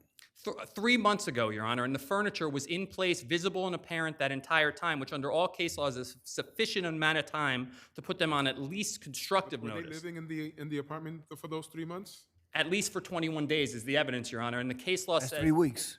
Yeah, but under case law, there's sometimes where minutes or hours of a condition being in place, visible and apparent, is enough under the case law to put them on at least constructive notice. Here, Your Honors, I think we actually have evidence of actual notice as well. The tenants came and they personally inspected the apartment prior to taking possession on 2 occasions where the furniture was in place and uncovered, which would have put them on notice that the furniture was not secured at that time. They also were then sent pictures from their full-time personal assistant who they employed, which showed, again, the furniture uncovered. And under the Taylor case, this court has held that even pictures may be enough to constitute constructive notice. So not only do we have the pictures, we have them actually seeing the furniture uncovered, and then there's no dispute that the lounge chair that fell from the upper terrace of this dual-level penthouse apartment was in place in the same condition the entire time the tenants were in the apartment. And I would say, Your Honor, if they were not there enough time or they knew that they were going to use this apartment not full-time, under those existing circumstances, they maybe even had a heightened duty renting this top-floor dual-level penthouse abutting Union Square where it was open to the elements in the middle of winter in New York City to know, hey, we're not going to be there at all time. Maybe we should do an extra check of this unsecured furniture and make sure it's secured, especially when they have an assistant. They're living in a luxury doorman building where all the evidence in this case says that all they had to do was contact either the building to say, hey, we're not sure about this furniture, it should be secured, contact GR Realty, the owner of the furniture, who could have done something about it, or even had their full-time personal assistant do all of this on their behalf. Here, there's no evidence they did any of that. Okay, thank you. I guess I'll do the cross appellant's appeal. Yeah. Your Honor, I will just say, as to the responding to 15 Union Square, you want me to save that for rebuttal? Because we all Well, that's why I was trying to get you off your arguments, you know? They 6 only get minutes, Your 6 Honor. minutes, I know. We've got a lot of people. I'll tell you what, I'm going to give you 1 more minute for now for your main argument. Thank you, Your Sorry, Honor, I counsel, appreciate because it. I don't want you to feel cheated, but I also have a lot of people sitting behind I you who understand, also Your wanna Honor. I argue. appreciate the time. Thank you All very right. much. As to the building, obviously we're responding and that we feel that the court below correctly found issues of fact that the owner of the building owed a duty to the pedestrian to plaintiff Annabelle Sen in these circumstances based on their ownership of the building. They were not an out-of-possession landlord. They were actively there with employees working at the building all the time. Those employees admittedly had actual notice of the furniture. It was admittedly foreseeable that unsecured furniture such as this. So I'll ask you one question. Whose responsibility was it to say you must secure the furniture? I think it's a shared responsibility amongst the defendants, Your Honor. All right, but if you had to pick, because you're saying yes, because That's a tough question, Your sometime in the whole existence of the everybody touched the apartment. Let's assume that that's not good enough. Who would you say had the here's a better question. Who had the primary responsibility? If I had to pick, Your Honor, and again, I think they all have some, I would say that the building was in the best position, along with Brown Because Harris. it's a limited common element, right? It definitely has control And because over they it. have notice of the windy conditions on this building. It is their rules that they failed to enforce here, and they are in the best position to know what the conditions are and what rules as a building owner in New Counsel, York City are safe under the circumstances. Isn't it true that one occasion a cushion fell from the 12th to the 11th floor? So it's not only did they actually knew, it was not constructive knowledge, it happened. Actual notice, and not only that that they had prior incidents as to the building, there was actually an incident where a cushion blew off from this particular apartment is what Your Honor is speaking about. There were other instances of other lower buildings when the cushions blew into Union Square. But that doesn't cover, that only covers the condo and the owners, right? That actual notice. And Brown Harris, I would argue, Your Honor. Because They're the managing agents for the building. There's testimony in the record that they were informed of these specific incidents. Okay. And I would just say under the law, as to the tenant's prior notice is not a requirement. That's a long 1 minute. Thank you, Your Honor. I appreciate the long 1 minute. All right. So I'm going to go with the next cross appellant. Okay, so that would be me. Okay, Larry Fries with the law firm of Lewis Joes for the defendant, appellant, respondents, Brown Harris Stevens, and 15 Union Square West. So first I'll address the Brown Harris Stevens argument. It's just factually inaccurate that Brown Harris Stevens had any role, well, that they approved the terrace furniture. Approval of placement of terrace furniture is solely within the realm of the condominium board. It's the role of Brown Harris to assist and advise, but the ultimate decision is made by the building, 15 Union Square West. So Brown Harris Stevens did not approve this furniture at all. Moreover, the GR Realty did not inform the building or Brown Harris Stevens that they intended to install terrace furniture, thereby thwarting the normal process the building would go through. And otherwise, Brown Harris Stevens has they don't have any contractual obligation. They don't have any, they're not the owner of the apartment. The only thing that would come up would be an Espinal. Correct. Right? Correct. And so, and your argument is that they weren't the ones who put the furniture there. They were simply assisting the people who were making those decisions. Exactly. They didn't launch an instrument of harm. They didn't commit any affirmative act in launching an instrument of harm. That's all I'm saying on the Espinal issue. They have an obligation to inspect the furniture? No. Brown Harris Stevens has no obligation to inspect the furniture. The approval process for furniture is the unit owners, GR Realty, would inform the board, we want to install furniture. The board would then retain an I architect. thought there was some record stating that they actually did some inspection. How would they know a cushion fell off? The testimony about the cushion is from Richard Cerna, who was a former employee of the board that was fired for cause, and also who was under the employ of GR Realty. He's the one who testified that a cushion fell. Why isn't that sufficient to give notice? It happened before. If it happened before, it's foreseeable. Foreseeability would require that you take measures to protect the public from furniture falling off. Here you have a heavy wooden chair falling into the public space, allegedly injuring a person. There's two things I'd say about that. First, the condominium bylaws and declaration provide that the unit owner is responsible for the normal maintenance and operation of terraces. If a cushion fell from a terrace, it's the unit owner's responsibility. I thought that that this is a limited common element that requires the building, and hence the agent would have the responsibility to make sure that the rules of the condo is enforced, and therefore you had joint responsibility to ensure that the furniture would not be thrown off the balcony by windy conditions. According to the bylaws and the condominium declaration, the unit owner was responsible for normal maintenance and operation of the terrace. It's a limited common element. It's analogous to an out-of-possession landlord argument. The condominium board owned the terrace, gave the unit owner exclusive use and access of the terrace, and put the onus on the unit owner to maintain and operate the terrace. You had the ability to go in, and on a limited common element, you also had that ability.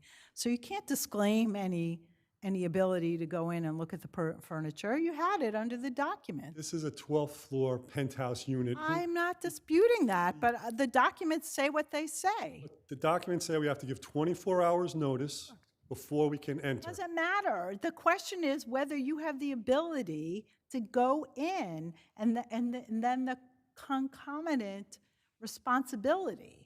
But that goes to the out-of-possession landlord argument. so An it's the out-of-possession landlord Counsel, has it's a the right of opposite. If you re-entry. have the right to enter, that means you Correct. cannot be in out of possession. It's contradictory. If you don't have the right to enter, that's when you're out of possession. The out-of-possession landlord case law states that when a landlord has a right of re-entry, that liability can only be imposed if there's a violation of a statute addressed to a specific safety provision. But that's not the point. The point is you're not an out-of-possession landlord. You're correct, and that's the exception. Then it's either statutory, if there's a statutory issue, or a violation. But here, the argument is that you were in possession. The building belongs to you, and you had the right, as my colleague just said, upon reasonable notice to inspect the premises. We were not in possession of the terrace. Okay, Condominium I'm just bylaws give the physical. unit owner exclusive use and access to the That's exactly what every owner who has the right to enter into a building says, right, on a negligence case. But I'm telling you, you're close to the end, so if you want to go to your other Well, arguments. also, I mean, there's no evidence, if the court doesn't follow the out-of-possession landlord case law, then there's the Polka v. Edelman case law that says it's an expansion of duty to make a person responsible for the actions of a third person.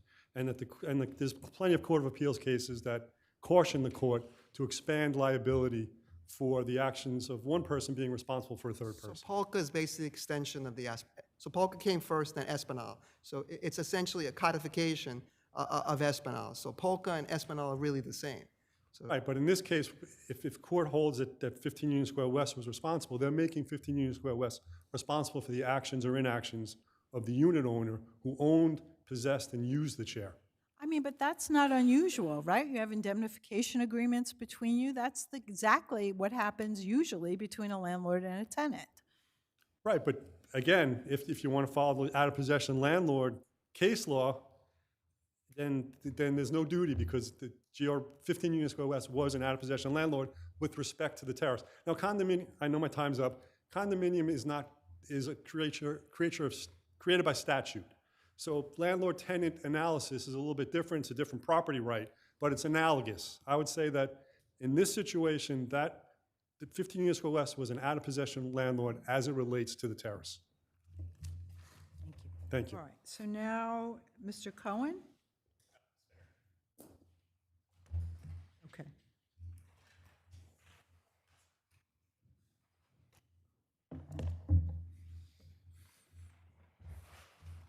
May it please the court, Sam Spinner on behalf of Appellant GR Realty.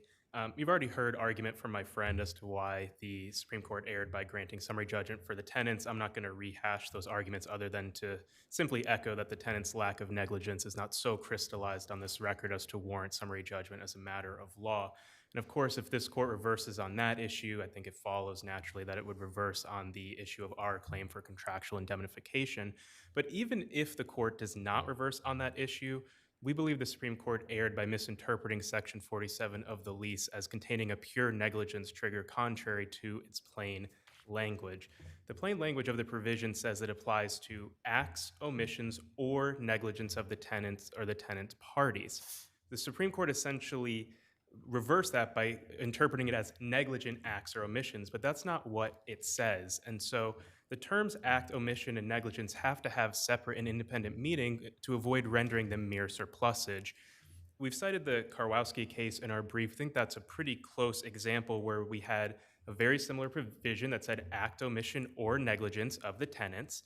And in that case, this court held that it was a clear and unambiguous provision that all that was necessary to trigger it was a claim arising from any act, or omission of the tenant or the tenant parties. And so this court didn't draw a distinction between whether the claim was against the tenant or the contractor. It said whether tenant or contractor, it's act or omission, it's not a pure negligence trigger.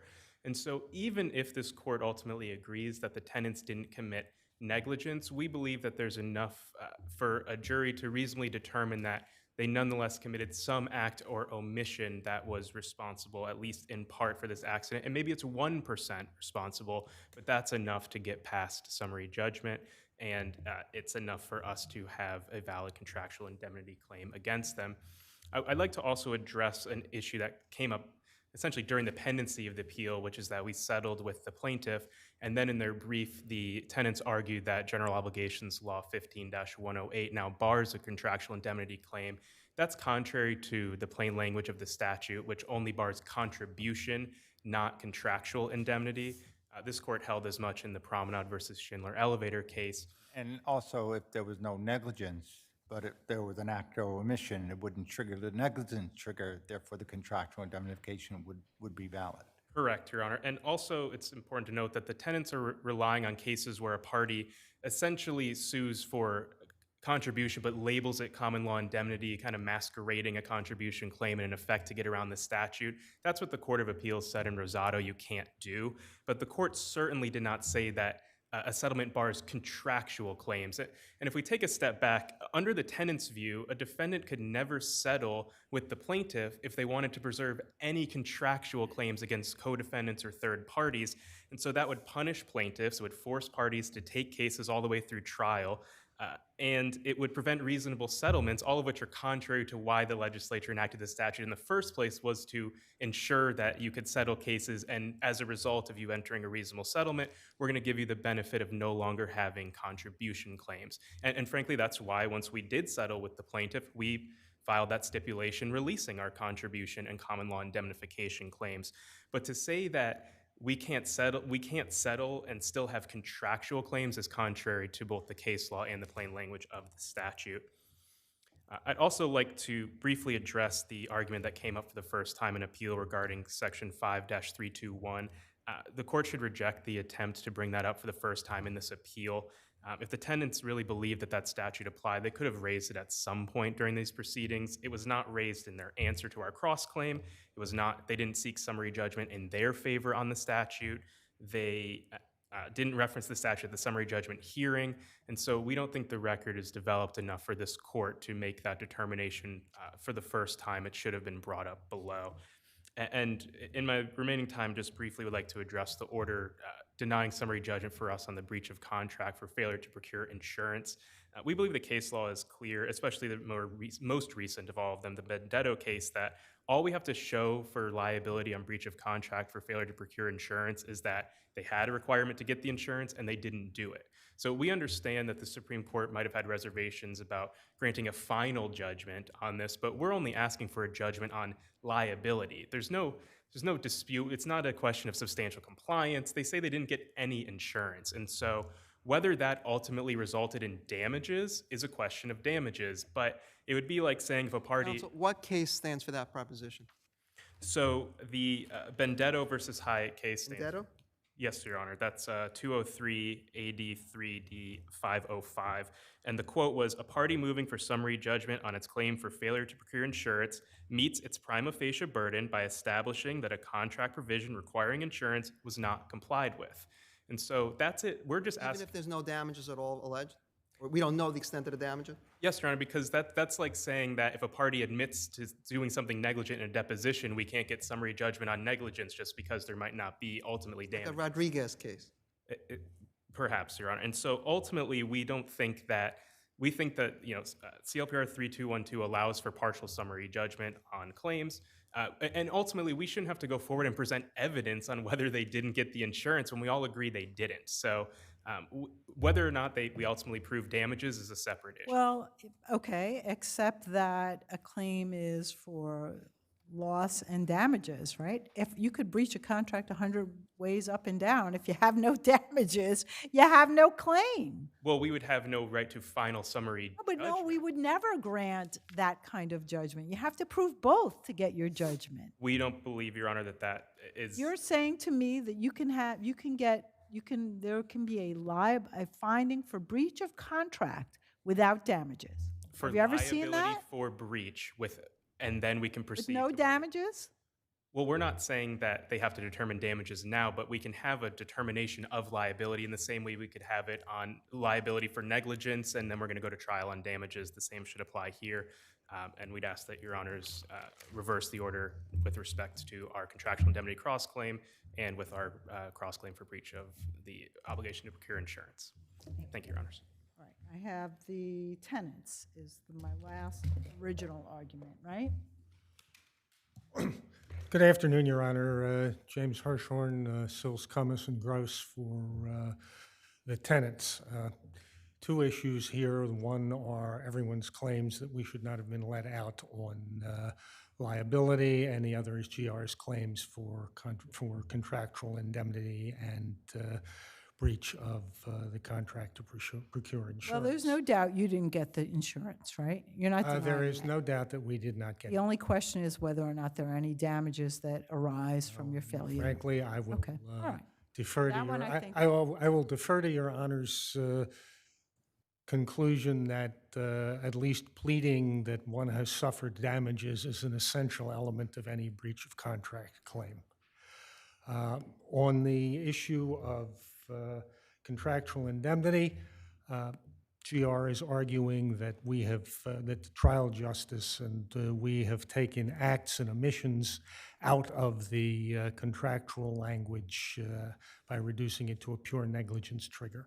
It's not a negligence trigger, but I would call it a liability trigger in the sense that all of the cases they cite in support of liability outside negligence with this acts and omissions language are cases where there is some other basis for liability.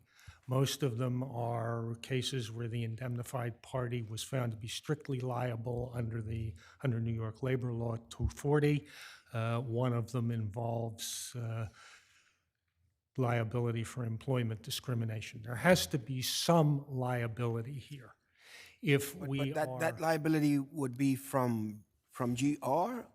So yeah, GR has to have some liability, and the only liability to which GR was exposed in this case was liability for negligence. That's plaintiff's only claim against them. And by the way, Justice Scarpulli, you asked who we thought was most responsible for this unfortunate situation. I would say it was GR. They bought the furniture, they installed the furniture, they didn't tell the building they were doing it. Although they had stored it in previous winters, they made a business decision to keep it in place so that they could sell the apartment, and they rented the apartment to the tenants as is, quote unquote, with... So yeah, let me ask you, what do you think that the tenant's responsibility is? Well, I'm about to get there. It has been pointed out what the tenants knew. They saw the chairs. What they saw, and by the way, if the court is interested, on pages, I think 36, where are we here? 3932 and 3933 are photographs of these chairs, both in situ and after the one chair had fallen off. And the court will be able to see that they are, whether or not they're exactly 80 pounds as was estimated, they're extremely heavy objects. This is not a cushion. This is an 80-pound. And yet the wind blew it off? Exactly. I mean, and yet, so, yes, and yeah, yet, if the wind can blow it off, the balcony and cause serious injury to the plaintiff. The real question is, who's in the best position to prevent that from happening? So you're saying, one, the owner of the apartment, but why not the tenants? You've brought me to exactly the place where I wanted to go. Thank you. The tenants had noticed the chair was there. What they didn't have was notice that the chair, and this is what the trial court found, they didn't have notice given that the size and weight of the chair and the fact that it was fenced in by a 3.5-foot parapet. They didn't have notice that it was intrinsically dangerous. As in the Azultovic case where you had a large piece of plywood blow over a 4-foot parapet wall at a construction site and injure a worker, the court on those facts found that There was no foreseeability that it would be blown away and and therefore no negligence. This is a very facty case. And in this case, the size and weight of the chair, the location of the chair, the fact that there are no prior incidents like this, not only at this building, but the other parties haven't pointed to any other cases where heavy furniture is blown off the terrace. The only case that plaintiff cites is Luria, where you're dealing with shared Well, shards they of broken clearly have glass. noticed that the furniture isn't secured, right? They know that. By the way, they weren't. Well, let's just add, we agree that they know that the furniture is They know secured. that. By the way, the And there buildings. must be a lease that, or they have access to the documents that requires securing for heavy stuff. No one ever gave them the building rules. And by the way, the building's terrace guidelines prohibit anchoring anything to the terrace. They might have been able to weight it, except they looked extremely heavy, as by the way did also the jacuzzi and the fireplace, which were on the terrace. And the question is whether or not, given those facts in this case, a reasonable jury, my time has expired, may I finish my Yeah, sentence? you may. A reasonable jury could find that tenants in the plaintiff's position had reason to believe not only that the condition existed, but that the condition was dangerous in the light of the possibility of tropical storm force winds blowing this heavy chair over the balcony. All right. So plaintiff, I'm actually going to give you 2 minutes because you have to respond to more than one person. Maybe I'll give you a minute per side, so I'll give you 3. Go ahead. Thank you, Your Honor. I'd like to start with responding to the tenant's argument, and I agree with counsel that it is a very facty case. And in very facty cases, it is generally for the jury to decide. And here, all we are saying that there are questions of fact for the jury. In what way is there a question of fact? Is there any question of fact as to notice that this type of event, that these tenants would have had notice that this type of event happened before or would be happening? Under First Department case law, they do not need prior notice of specific incidents. That's the Taylor case. It's just one fact for the jury to consider, Your Honor. So the fact that there may not be evidence that they had specific notice of prior incidents is not determinative of whether this case should go to the jury. Well, they have to have there has to be something to tether it to. I will give you the something, in my opinion, of what it is to tether to, Your Honor, and it is the plethora of First Department case law. These tenants haven't read the First Department cases. Nope. I'm asking It's you. also common sense. One moment Sorry, for Your a Honor. second. What would give the tenants notice at all that this was going to be an issue that they would have to take care of? What would give them notice, Your Honor, is that winds at high elevations are reasonably foreseeable. The tenants chose to rent this dual-level penthouse apartment in New York City on the top floor, adjacent to Union Square, in the middle, and their lease started in the middle of winter. It is reasonably foreseeable in those situations, and this court has held over and over again that at high elevations it can get windy. And not only, even if the tenants haven't read the First Department case law, common sense would dictate to any individual person, whether these tenants came from California or whether they were from New York or anywhere else, that the higher you go up, the windier it gets. The tenant's own expert testifies that on the day of the accident, the wind levels on the ground level were less than they were at the elevation of the roof. And counsel mentioned that these were tropical force winds. It's interesting comment because as to notice and foreseeability, they want to say this was just a normal windy day. How could we expect that this was going to happen? There was no weather warnings. But when it comes to res ipsa, which is something I haven't been able to talk about, but I think this is very clearly a res ipsa case, something falling from a height where the parties are not exactly sure what happened, I think res ipsa should apply. And we are not affirmatively seeking summary judgment pursuant to res ipsa. We are just saying it should be for the jury to decide. But as to res ipsa on certain arguments, when it benefits them, these were tropical force winds they couldn't have anticipated. But there's no evidence in the record, and there's no argument that this was some act of God. They're not making that argument. They say throughout the case that these are normal winds. But normal winds under First Department case law and common sense, Your Honors, are reasonably foreseeable. So the tenants took possession of this apartment and they have a duty which is undisputed under those existing circumstances. And if you start with the premise that winds are reasonably foreseeable, and they knew, as Your Honor pointed out, that they had noticed that this chair was not secured or not tethered, they could have weighed it down. A jury could find that it was reasonably foreseeable. They do not have to find under the case law of exactly how this accident occurred, just that some risk of harm was foreseeable. And this is not the case that should take it out of a jury's hands where only a single inference can be drawn, where there is some superseding intervening act. And we ask that as to all the parties, the court find questions of fact. Thank you, Your Honors. All right, you're next. Yes, So, you have 1 minute. so I want to address again the 15 Union Square West liability. I mentioned earlier, out of possession landlord arguments, Polka v. Edelman arguments. I didn't mention the notice arguments. So there's no evidence that the condominium board had noticed that this chair was on the terrace on that day.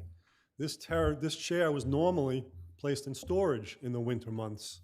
So they would have assumed, it would have been reasonable for them to assume that this chair would have been put in storage this winter as it had been in past winters.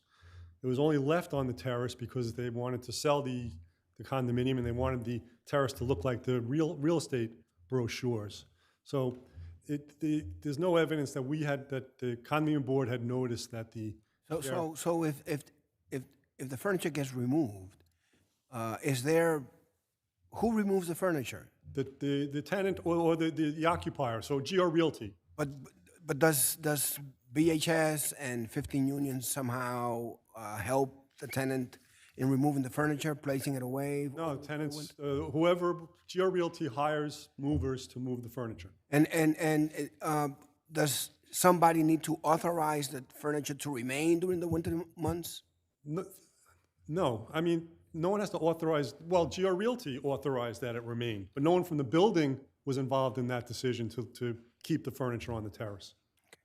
Well, Yeah. given your argument that, that they had no notice of the actual fact here, but they are aware, as owners, or should be aware of potential dangerous conditions of apartments with high balconies, with furniture that run the risk of being blown away, and they're aware of their own rules and guidelines. So wouldn't they have a duty to send a failure to warn, that they should say, okay, dear everybody in the building, make sure you bring all your furniture in? And they didn't do that with that knowledge. Well, they placed the responsibility for normal operation and maintenance of the terrace with the unit owner. The unit owner is responsible for his own terrace, and it's his responsibility to remove furniture as needed. Okay, thank you. Counsel, you have 1 minute.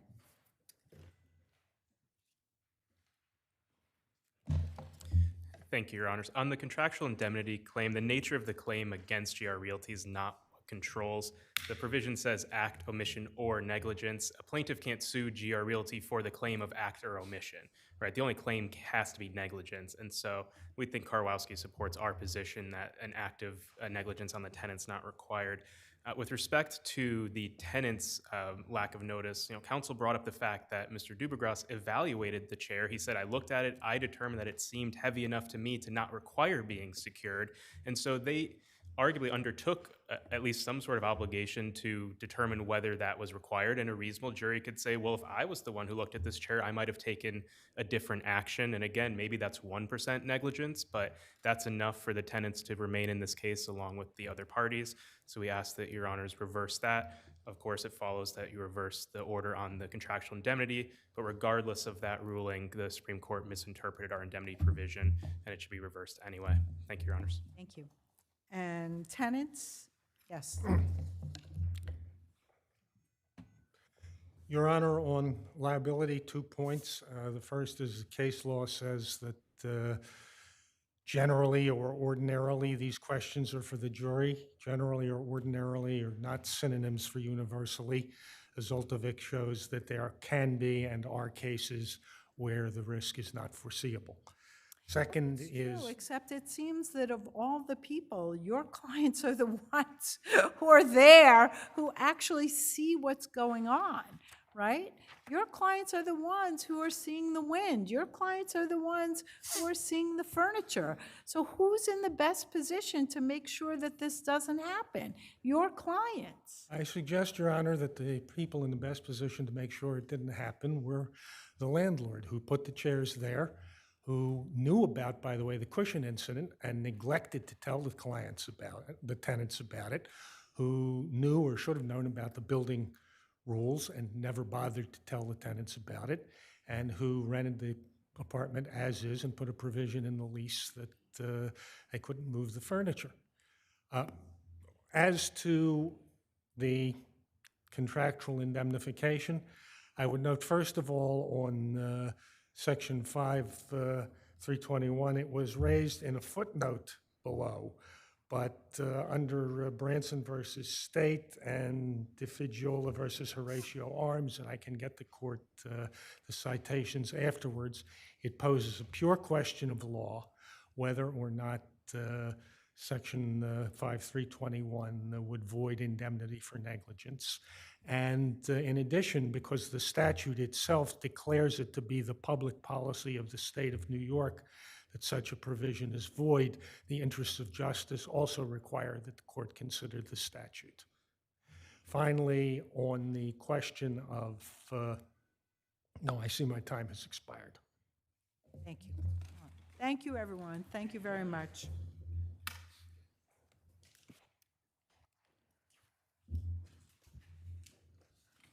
Phipe NYC 1 versus Oath.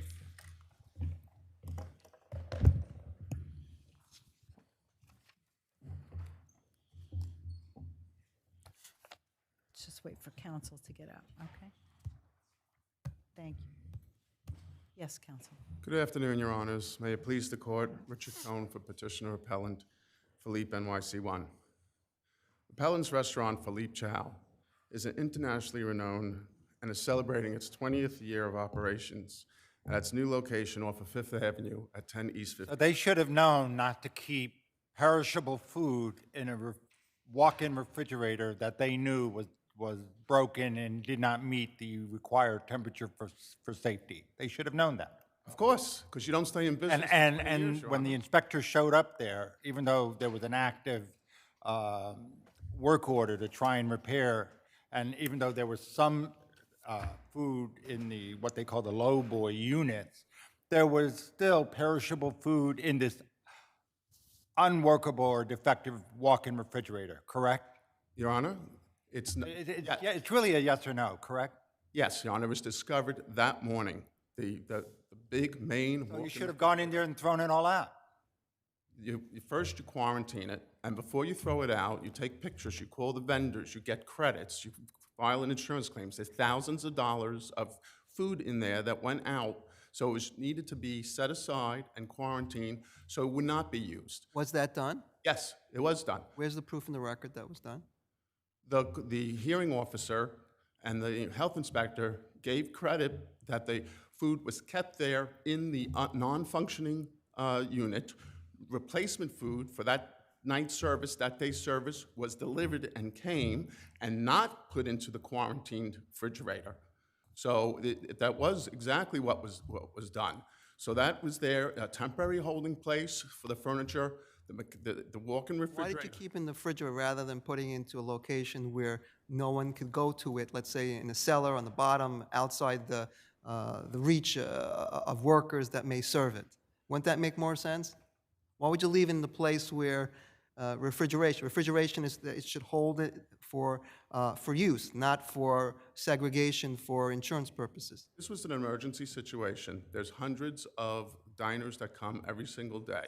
So they, rather than have things in different places that somebody could mistakenly grab, it was all put in the broken walk-in refrigerator, and it was segregated and quarantined, and they knew not to go there. New items that came in the same day. Is there a sign on the door saying don't use it? The manager, I don't know whether there was a sign on the door that don't use it. I do know that you don't stay in business for 20 years without following strict hygiene protocols.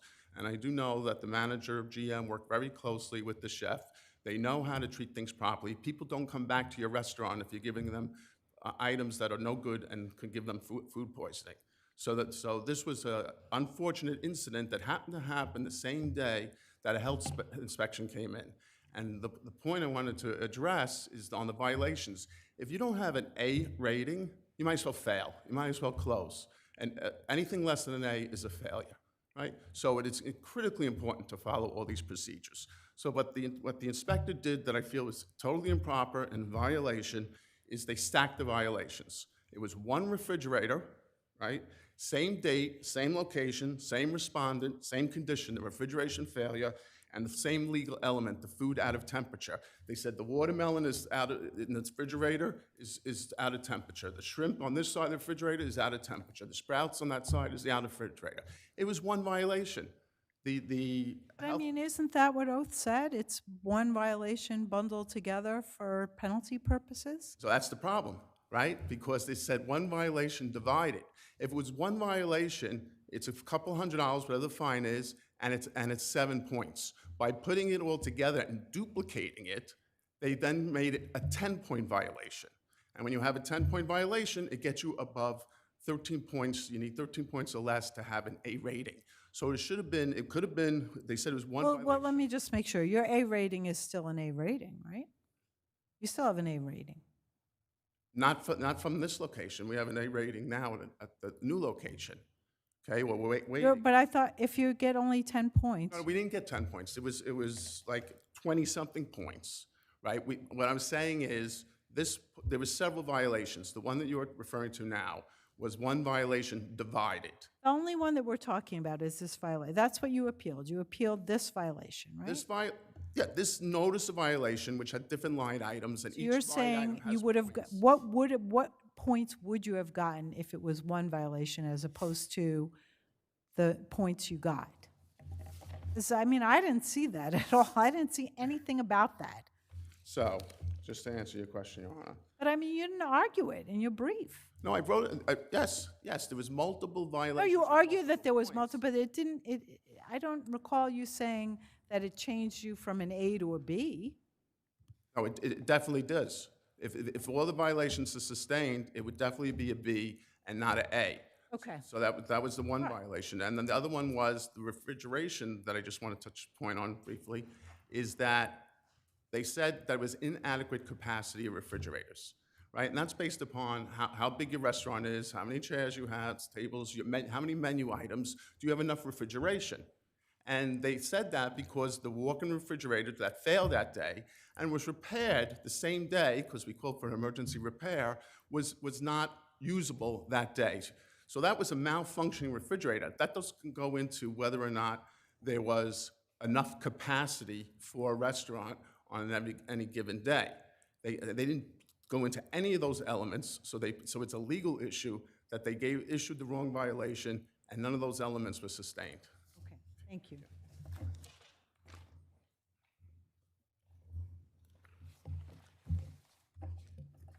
Counsel, so I want to ask you this question about points, because I don't think I was focusing on it during the appeal. Is counsel correct that the way that you have positioned this, that they got way more points than they should have for a single violation?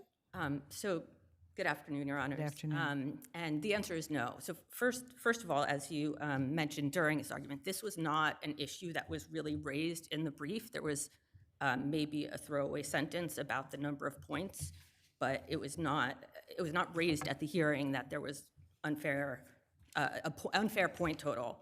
And if you did go into that, the way the inspection system works is that you also get re-inspected, so that if you got below your desired rating, then there's a re-inspection and you have the opportunity for a new rating. Second of all, in terms of just focusing on the item 2, which is 2A through D, which was the violation divided. Right, that's what I'm asking. Would the points be different? The way the system works, and this is by code, if you look at the code, the way this violation works is based on the number of foods. And the number of foods is equal to a condition. So if you have one food that's out of temperature, It's condition 1, which equals 7 points. 2 foods, 8 points. 3, 9, and 4, and they stop at 4, is 10 points. So I think what he's saying now is that if they made it only 1 violation for all the food items, even though that's contrary to the system, then it would have been 7 points. I think what he's arguing is that the refrigerator broke on that day, and they had someone coming in that day. They segregated the food so that no one would use the food. They fixed the refrigerator that day, and somehow or another, because there was a health inspector there, they've gone from an A to a B, or they have so many, right. So, I mean, I guess they're saying, what's the fairness in that? And I can sympathize that it was, if you credit everything that was said, it was a very unfortunate circumstance that the refrigerator broke on the day there was an inspection.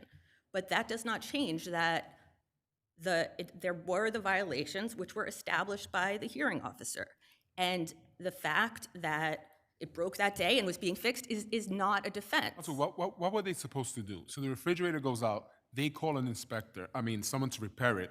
There they come, there happens to be this inspection. What are they supposed to do? The minute the refrigerator goes out, throw everything out? For there to not be a violation, I think that's the question, right? So they submitted an affidavit and said, no, we quarantine the food.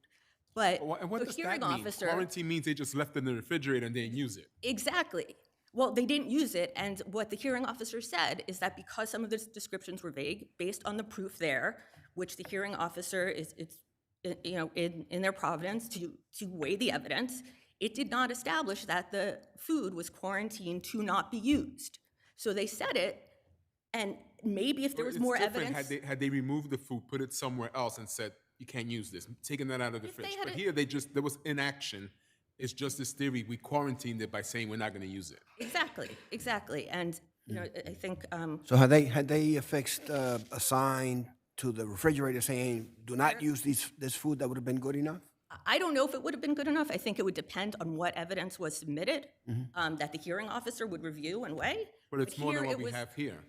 That would be more than what we have. Exactly. They did try to establish that it was quarantined, and the hearing officer reasonably found that it was insufficient based on what was submitted. So, counsel, what's the standard? Isn't this substantial evidence? I don't know. I think... What is the standard? Well, sure. In looking at this, there's a question. The only questions for this court is whether the decision was supported by substantial evidence and was it rationally made. And yes, it was. Even if you could have found differently on the evidence here, there's no basis for the court to second guess. So this all took place on May 3rd, 2023, and we're now April 16, 2026. What happened? In other words, in between, I know it's a little bit to horse the record, but I'm listening to what counsel said. Was this B-rated? I don't know. What I can tell you was there a is reinspection? I'm sorry. I can tell you all of it's outside the record. I do not know whether there was a reinspection. I do know, public record, that they've since moved locations in many years after. But that's all outside the record. The point is, a lot of these things, what happened with reinspection, are not there. So this is really a simple case where the hearing officer reviewed the evidence and made a finding, and there's no basis to reconsider it here. If you want me to address the duplicative question, okay, thank you. Thank you. Unless anyone has questions, no?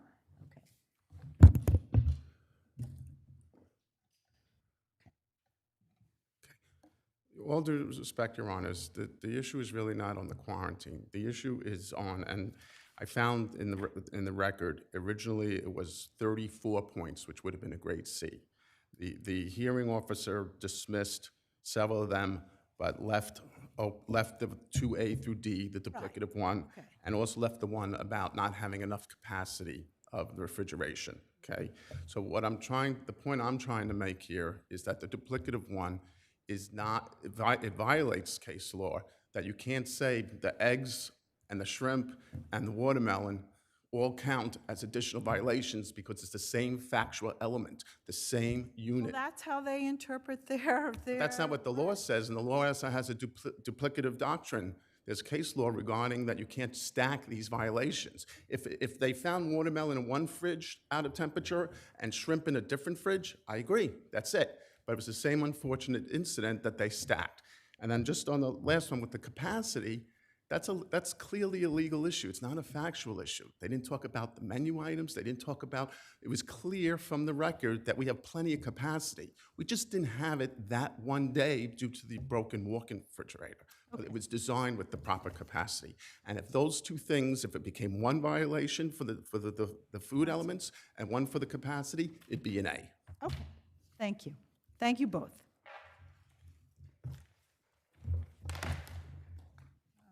People versus Yanda Cuevas.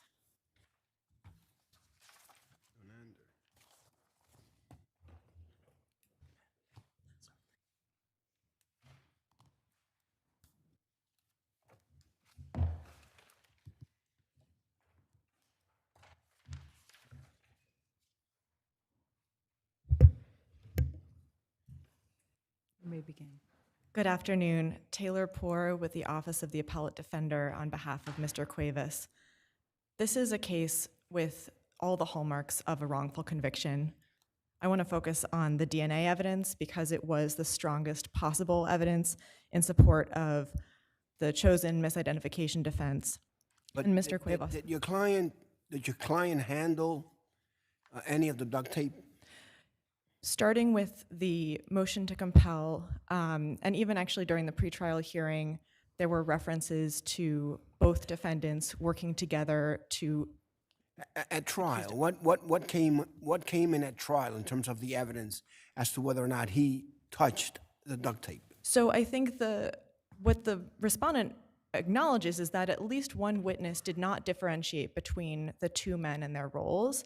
So by itself, there you have it. But most witnesses, especially Paul, who was the one that stated that he saw your client for 10 minutes from 12 to 14 feet away, basically said it was the other guy, Sanchez, that was handling the tape. That was they said that tying them up. They said that both men were holding the gun at different points. And they said that the duct tape came out of, both defendants had brought it to the scene and left with it. No, with respect to who was using the duct tape, who did Mr. Paul, who saw your client, say was using the duct tape?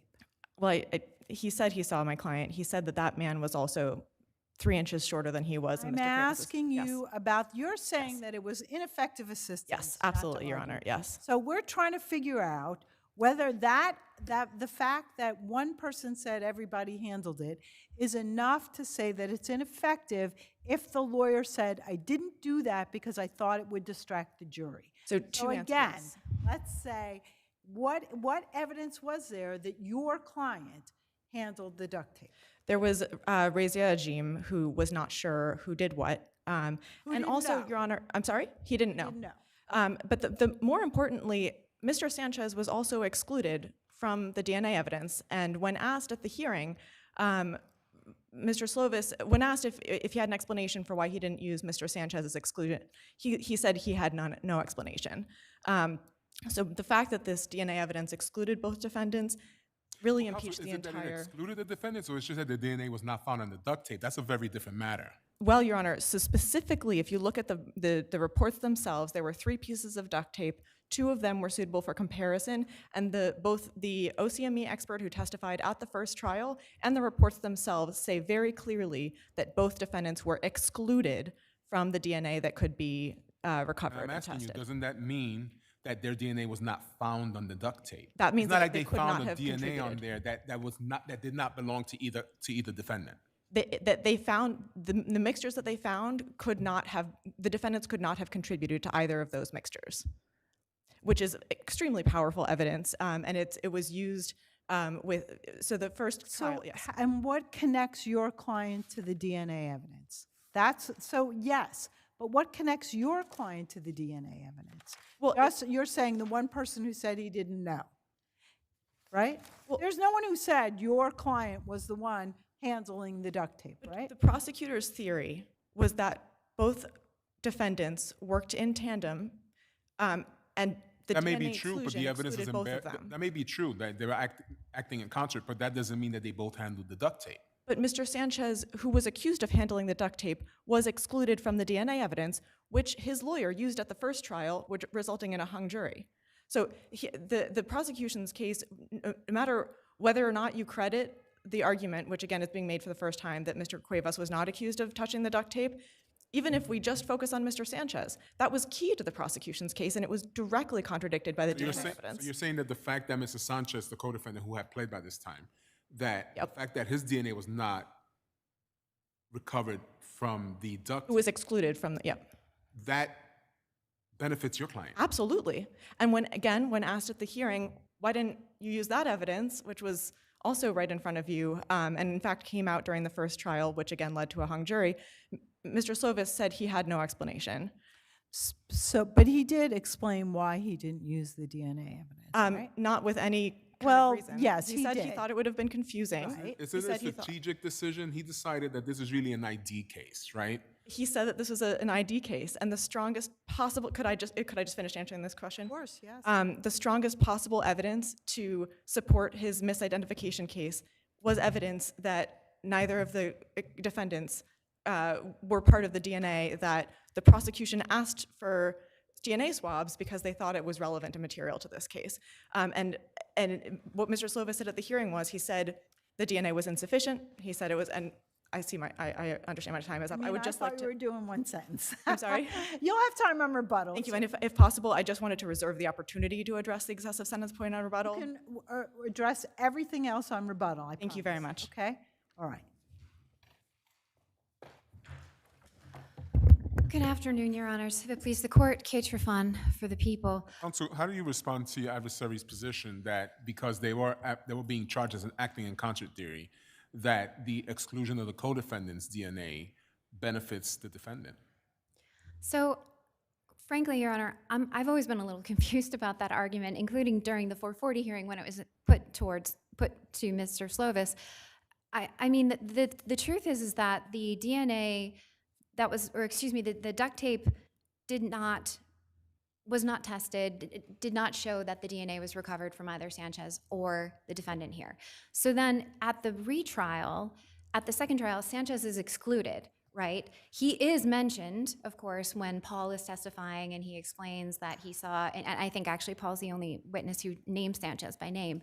But the truth is that it could have equally backfired if Slovis had introduced that DNA, because if Slovis introduced the DNA saying, or excuse me, did the duct tape saying Sanchez was not on this DNA, or Sanchez's DNA was not on this tape, then perhaps the jury would think, well, then maybe defendant was, or it was just so convoluted. That's the whole point at the end that they're trying to make, that the evidence was that neither DNA was on the duct tape. Right, but it was our theory, the people's theory of the case was that so sorry with the names. The defendant never touched the duct tape. No one ever testified to seeing the defendant touch the duct tape. But the evidence at trial was that the co-defendant did touch the duct tape. Correct. But then, if we're saying this had been introduced, the people would have introduced an expert to say that it is not uncommon for someone who touches something to not have their DNA. Not transfer DNA. Correct. Thank you. And the truth is, in sum, we all know the When that other person is not on trial, and there's no issue whether it doesn't really, as to that defendant, that might be great evidence. Correct. He had left. But it was never the prosecution's theory that this defendant touched the duct tape anyway. No, no, and the evidence never even hinted or suggested that he did. So it made sense in light of Mr. Paul's testimony of seeing the defendant 10, 14 feet away to really focus, or rather to have defendant's lawyer focus on how to deal with that. Correct, and that was the identification defense, which, to my point, is that we all know the standard for effective assistance of counsel, and deadlocking a jury with a theory, successfully deadlocking a jury with one theory and then proceeding in the same manner at the second trial is not reversible as a matter of law.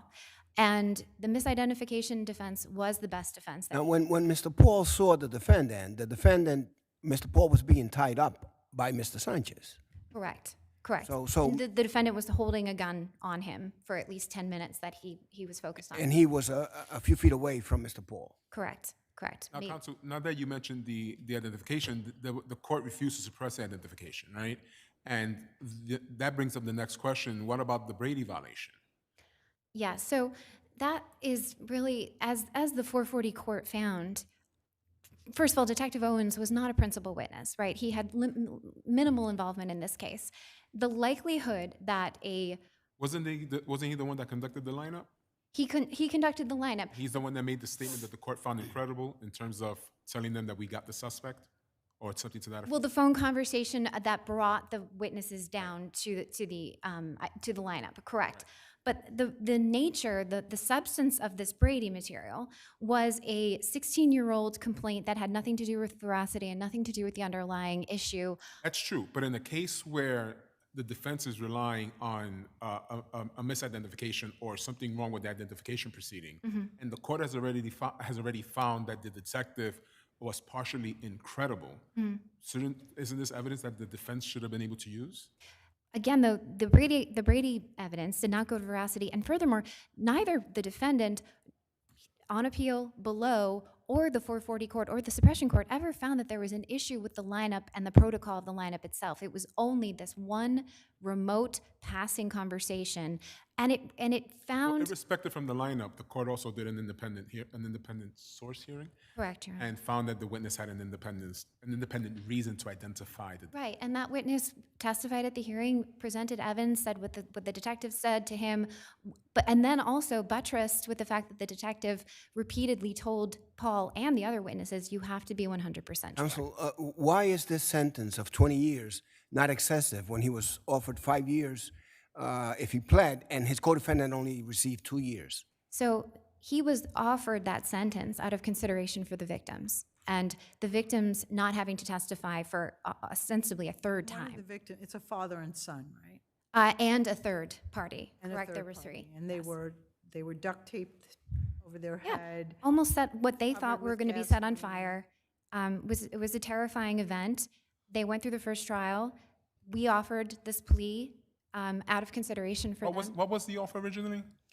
I actually, Was it 5 or was it 10? I believe it was 5, Judge. And then it went up to 10, maybe? And then it went up to 10 when he accrued the 2 new violent felonies. Yes. Oh, right, that's right. He had 2 while he was waiting trial for this. While he was out waiting the second trial. Yes. And if there are no further questions, I'll rest on my brief. Thank you. Thank you. All right, counsel. Just briefly, I think the original offer was actually probation after the first trial. I'm sorry? The original offer after the hung jury was probation, according to the record, and then it increased after that. But I did just want to spend a moment to clarify what the significance of the DNA evidence was in this trial, because I think it's getting lost here. This was Mr. Cuevas and Mr. Sanchez were accused of acting in concert. The DNA evidence was requested after the duct tape was recovered from the scene. The prosecution filed motions to compel DNA swabs from both Mr. Cuevas and Mr. Sanchez. That is because the duct tape, the DNA came back as mixtures with at least 2 people contributing to each of the pieces that could be tested. Now, for both of those pieces of duct tape, the DNA results that came back were that they excluded the possibility that either Mr. Cuevas or Mr. Sanchez had contributed to either one of them. And there was also the presence of DNA in the duct tape that came back as mostly belonging to Mr. Paul that could not have come from Mr. Paul. So that was incredibly strong evidence of misidentification of the presence of an identified stranger. You said you wanted to address some other things. Your minute is already done. I've given you an extra one, so you should get to it. So the excessive sentence point, given there are obviously circumstances in this case that happen in other cases where there's a difference after trial to the pretrial offer. Those circumstances cannot justify this kind of discrepancy. Even if you believe that Mr. Cuevas participated in this robbery, that discrepancy where the admittedly more culpable, as the prosecution repeatedly acknowledged. So he went to trial a second time. Yes. And there are 3 people who had to relive this experience. Yes. And he was arrested twice, right? He committed 2 more crimes while he was waiting for trial on this case. case, right? Resulting in an increase in the offer before trial, yes. Right, right. So, and you're saying we shouldn't take that into account? I'm saying that even taking that into account, the increase to 20 years when his more culpable co-defendant walked away with 2 years is just too much of an increase. What was the range, the sentencing range? I believe it's 5 to 25 on the top count. 5 to 25 on the top, and he was convicted of more Close to than the one maximum. count, I'm right? sorry. He was convicted of more than one count. Yes, Your Honor. So what would his total sentencing exposure have been? I'm not sure. If he had been sentenced consecutively, which the court could have done, what was his sentencing exposure? I'm not sure that that could have been the case here because they would have merged, because this was all one event, allegedly. So I would think that they would have merged and the maximum would have been And your 25. maximum is 25. Yes, so it was a sentence that was very close to the maximum, again, in comparison to the co-defendant who had 2. Thank you. Thank you both.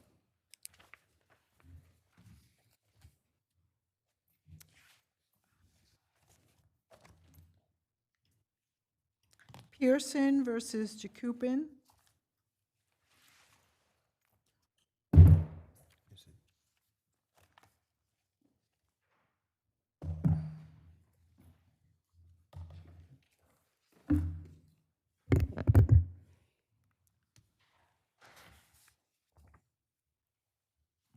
Good afternoon. May it please the court. My name is Stephen Slater. I represent the defendant Jacobson in this case. At her deposition, this defendant established a non-negligent explanation for this event. It is the exact same fact pattern that this court has acknowledged in both the Romero case and the Richards case. That is, a vehicle traveling down a highway and the view of a stopped or stopping vehicle is obscured by an intermediate vehicle. And it's only when that intermediate vehicle moves out of the way that a defendant sees for the very first time a vehicle that is either stopped or stopping. That's exactly what happened in this case.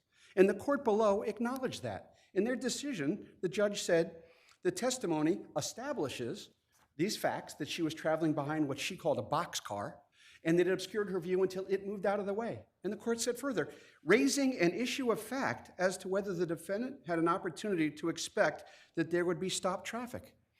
I don't know why, frankly, the court below then went on to grant summary judgment against both of the defendants after saying that the evidence establishes a non-negligent explanation and an issue of fact exists. Yet that's exactly what the court did. And so we asked the court, based on this court, obviously, to reverse that. The position of Mrs. Jacobson that her view was obstructed is completely uncontroverted. No one says there wasn't a vehicle between them.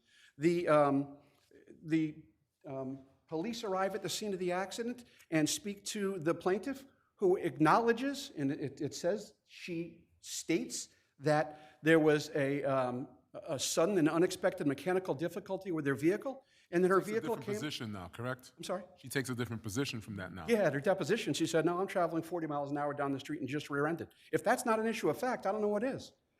She says to the police, I had an unexplained mechanical issue with my vehicle. The police report says vehicle number 1, which is the plaintiff's vehicle, came to an abrupt stop on the roadway.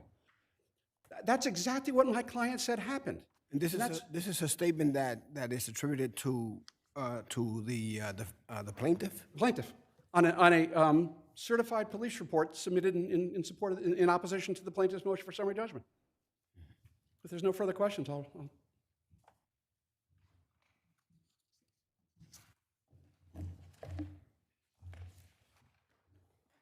Good afternoon, Your Honors. Mark Miner for the plaintiff, Pearson. This is a clear violation of VTL 1129 that the defendant was traveling extremely close to the car in front of her. By her own testimony, 1 car length behind this, what she described a boxcar as up to 65 miles per hour when the boxcar changed lanes. By the own definition of VTL 29, she has to regard the speed of such vehicles and the traffic upon conditions in traveling far enough behind that boxcar to avoid a collision. It's certainly foreseeable that the boxcar, which signaled in front of her, would change lanes, and that is certainly foreseeable that a car would be stopped or slowing in front of it, which caused the boxcar to change lanes. You know, Well, what about the police accident report where your client says that her car is disabled and basically stopped? she testified at her deposition that was incorrect, and But doesn't that raise an issue of fact right there? If her car is disabled and stopped, and there is at least some testimony that there were no lights on, the car was stopped, right? Doesn't that raise an issue of fact? I don't think it does, Your Honor, because there's plenty of case law where cars are stopped in the roadway and they're hit from behind and summary judgment is found because that is a foreseeable event. If you're highway. behind, yeah, but every situation is different, right? If you're behind a boxcar that you can't see the car in front of the boxcar moves and there is a stopped vehicle right in front of you, that raises, don't you think, an issue of fact as to whether or not the person could have stopped in time? Well, Your Honor, I've cited cases where drivers have claimed that they couldn't see the stopped vehicle because they came around a bend or because it was a crest of a hill, and the first department found that the summary judgment was proper because they have to expect that a car would be stopped in the roadway. So there's no differentiation here. I know the defendant does cite two cases, first department cases, where cars changed lanes and they found a question of fact. But in both of those, Isn't it even a question of fact because the police officer recorded something different than what your client said happened? Doesn't that automatically raise an issue of fact as to what actually happened? I think even if you take that hypothetically as the case, the plaintiff's car was stopped. Hypothetically, I'm taking it as a fact. Your client said one thing to the police officer and then said another thing at her deposition. Doesn't that in and of itself raise an issue of fact as to how the accident occurred? While it may change the facts as to whether plaintiff's car was stopped or slowing, I think either way, even if you credit the defendant with the, every Falsus inference, in uno, I guess, right? That's what I'm trying to say to you. Maybe she lied about the whole thing. If there's she gave two different versions. Doesn't that raise an issue of fact? I think either version, whether she's stopped or she's slowing to change lanes, doesn't change the fact that the defendant has to provide a non-negligent explanation for striking her in the rear. There's no question that she was struck in the rear, right? So and Counsel, what's wrong with the emergency doctrine? what's wrong with it? That would be the opposition to the rear collision, isn't it? That's the allegation, no? Even though it wasn't pled by them, that is their basic allegation that they were Case preventing law, an as you know, emergency. says that they can. Right, They don't have to plead it. They can use it as opposition to a motion. Right, and I'm not disagreeing with that fact, but what I'm saying is that the fact that a vehicle may be, taking their facts on face value, that she was stopped, that's something that the drivers have to anticipate and be prepared for. So it's not an emergency that a car may be stopped on the highway. Counsel, what if the vehicle is still moving and then suddenly stops? There's I don't know how many thousands of cases that says a sudden stop is not a non-negligent explanation for hitting a car in the rear. Okay. Thank you. Briefly here. Counsel's theory about whether or not you have to keep, this accident was our fault is counted. I'm sorry. Romero and Richards both say that the facts of this case create a non-negligent explanation.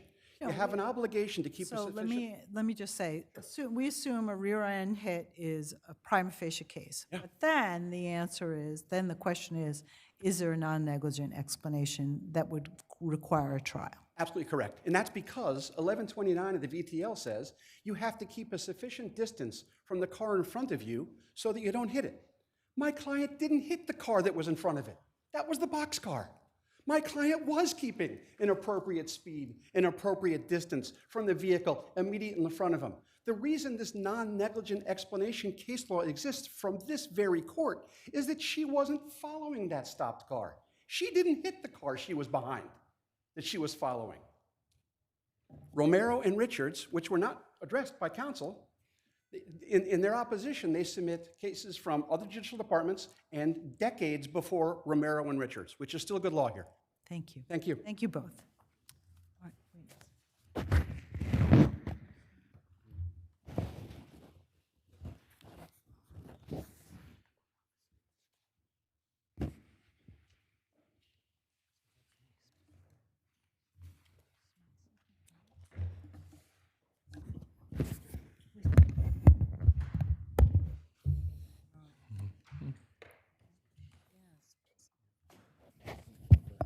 burnt. Something's burnt. Okay. All right. Hold on one moment. Yes. Good afternoon, Your Honors. Jeffrey Goldman of Belgenberg and Goldman on behalf of the appellant. It's a fairly straightforward issue that this court has seen before. Yeah, so we can really not really dispute that the lease is in question, or the lease in question was executed in 2021. Fair? Fair. Which would mean that it's after the HSTPA. Fair. And it's after, and therefore, arguably, any rent concessions here, if it was a rent concession, would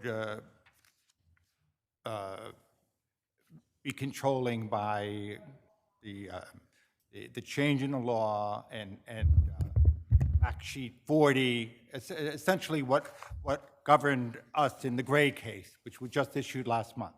Unfair and inaccurate, except that the Gray decision did come down. But aren't we bound by our own precedent? well, if we were bound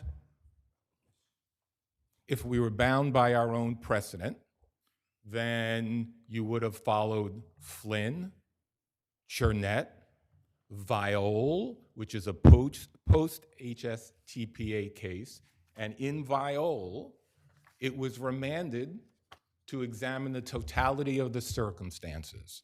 You don't need to examine the totality of the circumstances if, as the court in Gray said, it's per se illegal. Examining the totality of the circumstances is consistent with all of the pre... This is more than 3 months, right? It was two years, 3 months each year. So 6 months over the term. It was 6 months over the 2 years. So that is already over what one would look at in a situation of totality of the circumstances. No, right? That's not true. The totality of the circumstances is to examine the reasons why it was given. Yeah, well, you said you linked it to COVID-19. Well, because of the vacancy rate in the building. That sounds like a reasonable economic position. But then again, you advertised, and this is in the record, Mr. Goldman, that you advertised a net effective rent. Respectfully, so what? Net effective rent was discussed in Viol and in the other cases as well. If this court has said in Gray that the law changed, it didn't. The HSTPA only changed what happens when preferential rents on lease expirations. The Rent Stabilization Code defined it the same way before the HSTPA and after the HSTPA. Nothing changed. This court said preferential rent definition changed. It didn't. It's the same exact rent. Only the legislature can change the law, and it actually only can change the code. The code was never changed. And this court in Gray just took a hand swipe that when the Senate bill in 2025 tried to actually impose the net effective rent argument, it didn't pass.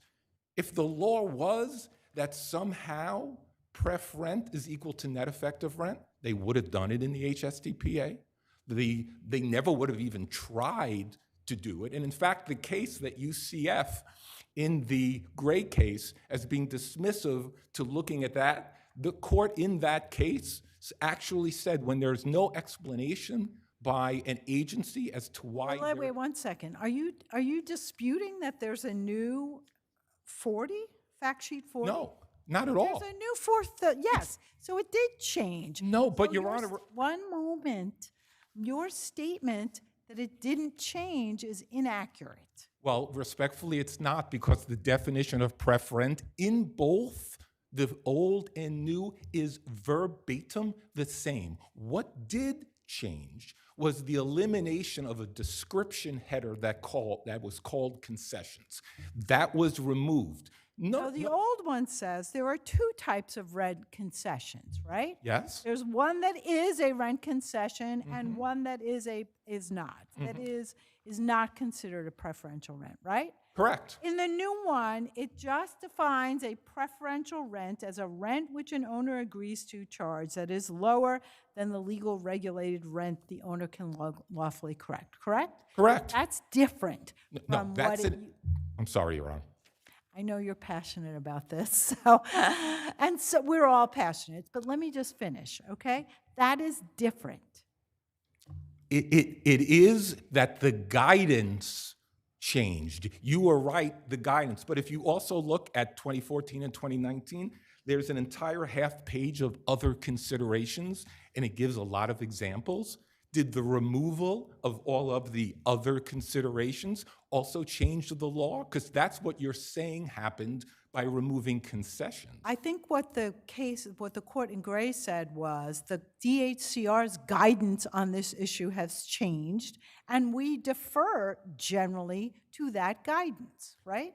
You do, but their guidance didn't change. It was an example. And what happened in Roberts, the Court of Appeals rejected both the appellate courts, DHCR's advisory opinions, and practice for years, finding that notwithstanding advisory opinions and DHCR decisions, the law is the law. The law has not changed by virtue of the 2019. And I know there's a motion before the court to re-argue and for leave that is yet to be decided. For you argue this court or below? Before this court, there's a motion pending. Okay. Maybe on reply, you'll address the attorney's fee issue. Okay?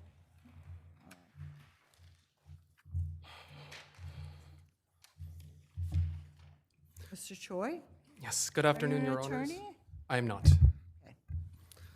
Good afternoon, Your Honors. May it please the court. My name is Hyun-Sung Choy. I'm the pro se respondent appellant and the tenant in this case. This court has already unanimously decided most of the central issues in this case 30 days ago in Gray. Despite what landlord continues to claim, this isn't necessarily about fact sheet 40, nor really the definition of the specific terms of the words preferential rent or the COVID pandemic.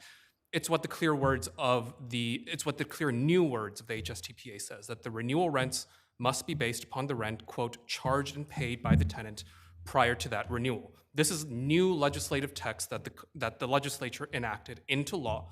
And so because it's an explicit addition of text, it's not some quiet mystery change that DHCR independently made on its own. They were just following the new law in updating fact sheet 40, as they are expected to do so. Now, throughout their briefs, landlord openly admits to charging me almost 40% more in the second lease term than the first one. And they justify this using their financial strain during the pandemic. Now, Gray specifically says that landlords cannot use market forces as an excuse. Both the Viol and Gray decisions agree that DHCR's guidance changed with the HSTPA, and the Court of Appeals in Burroughs specifically says that you have to look at the applicable guidance at the time, which is new fact sheet 40. And in fact, old fact sheet 40, it's not even available from DHCR anymore. I believe it's in the record that I requested a Freedom of Information request, and they couldn't even find it. And I believe Justice Shulman was on the Gray case and Justice Hagler was on both the Viol and Gray cases. So this court has heard these exact same arguments by, to my understanding, the exact same opposing counsel and ruled in favor of the tenants. And at the end of the day, their COVID argument is that the economy was bad, and so they should be let out of their legal commitments. Well, this court said all the way back in 1986 in Schwartz Landis Associates that it's the owner that must bear the economic burden of rent stabilization, and that the rent stabilization system was written to benefit tenants, not corporations. And just to touch on willfulness, surely openly admitting to charging more because of an unlawful agreement that the discounted rent would end definitively proves willfulness, especially when willfulness has to be presumed. Choy, one of the arguments you raised in terms of your first cause of action was that they overcharged you by imposing legal fees pursuant to paragraph 18 of your lease. Correct. And it's your position that they had no right to do it based on the change in the law, particularly 234-A, which says that they can only charge legal fees pursuant to a court order. Correct. And in addition to RPL 234A, I'm citing the DHCR rules before 234A that specifically said legal charges are also not allowable. And the fact that was there a refund of those fees? They did refund me, but the refund cannot show as proof of non-willfulness, so I'm claiming that the willfulness argument is still present. Because the refund took place after you initiated the action? Correct. And there's a specific code provision that makes clear that when such a good deed is done, they still get punished. Right. Well, so to get into that second matter, whether it was a willful rent overcharge, first, it violates 234A. Second, they claim that it wasn't connected to the rental of the apartment, and therefore it's not an overcharge, which is false when the legal fees were specifically because I disputed the legal regulated rent of the apartment. Now, the rent stabilization code just says any rent or other consideration in excess of the rent, legal regulated rent, causes an overcharge. They called it additional rent in the lease and billed it as rent through the rent portal. So claiming it's not a rent overcharge seems nonsensical to me. And again, since willfulness must be presumed, they've admitted several times that they charged me because a tenant dared to hire a lawyer to talk to them. It can't get more willful than that. And furthermore, I would say that that clause in the lease is unenforceable entirely because, number one, 234A says any agreement to the contrary is void. Number two, it violates the rent stabilization rules independently of 234A, and plenty of case law says any agreement waiving rent stabilization benefits is void. And third, it's exceptionally overbroad, and by its wording, it would apply even if I win in this whole case. The court has ruled over and over again in cases like Crodell, Kasowitz, Stromberg, and I believe Justice Scarpola was on the latter two cases, that a similar provision in a proprietary lease with a co-op was struck down due to the difference in the sophistication of the parties. And that I would argue that this is a very similar lease clause. It says they can charge me for legal or collection services relating to the tenant's actions or inaction with or without a lawsuit. I would argue between a large corporate landlord and an ordinary apartment tenant, the same principle should apply here. Thank you very much.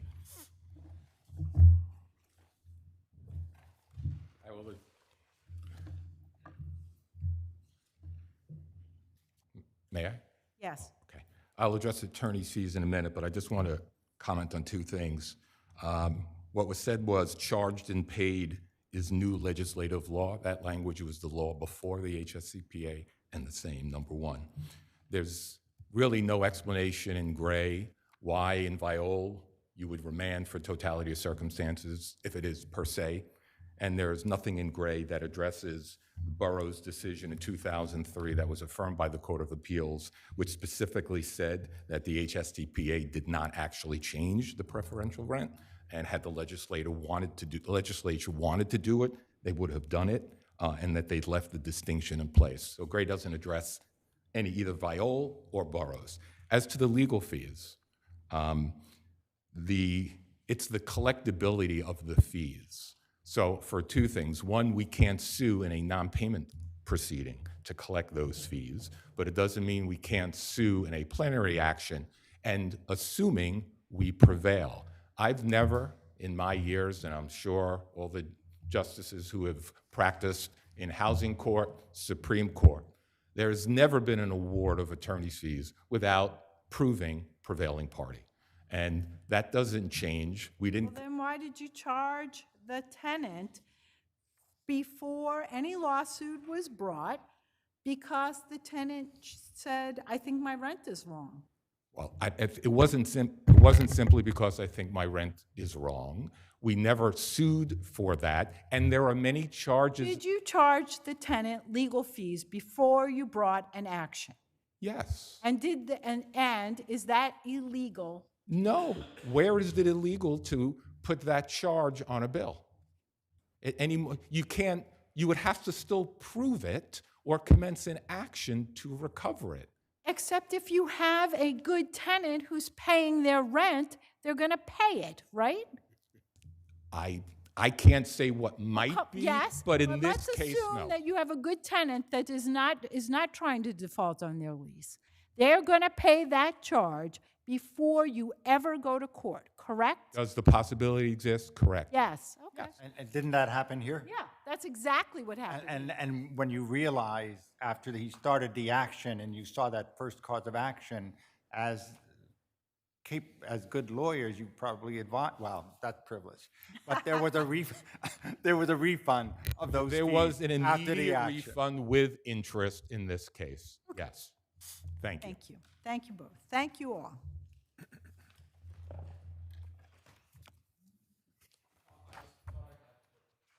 No, you're not the party who has rebuttal. Oh, did I? Did I give you 2 minutes? Oh, good. All right. Oh, because, wait a second, did I? Is there a cross appeal? Oh, boy. Today is not my day. All right, you get 2 minutes. Yes, go. Thank you.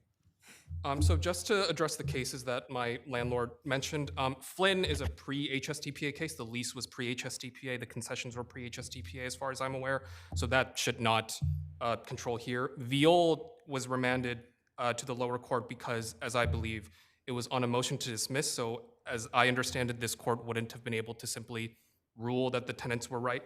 And for Burroughs, I believe, yes, even though the concessions, the renewal lease was technically dated after the HSTPA in June 2019. The lease was dated July 9th, 2019 in Burroughs. In fact, sheet 40 was revised September 2019. So I would argue that the applicable guidance at the time, even for Burroughs, even in the Burroughs case, was old fact sheet 40, and that is not true for my case. Thank you very much. Oh, okay. Thank you. Thank you. Now I'll say thank you both.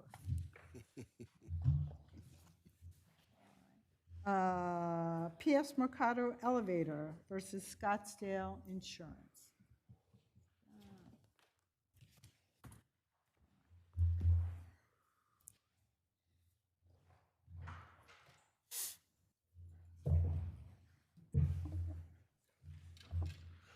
May it please the court, Matthew Fender for PS Marcato. There are 3 main issues in this case dealing with different policies. If I may, I'm going to first address the Scottsdale primary policy. The issue here is that in our view, the trial court erred in granting summary judgment to Scottsdale, and that the reason for that error is because the endorsement in question is ambiguous in light of the policy as a whole. So we have an endorsement that frankly dramatically changes the policy. You've got a $1 million per occurrence limit, you got a $2 million aggregate limit, then you got this endorsement that creates separate $2 million general aggregate limits. For construction projects. For all projects. For construction projects. That's what it says. And then there's a reference where when you read the whole phrase, it's all projects that relates back to for construction projects, which you, I believe, are suggesting means that even if you go in and repair a cable, as what happened in Keogh, that's a construction project that would have warranted coverage. Essentially, that's your position. Well, and the trial court agreed as to Kehoe that that was a construction project, in fact.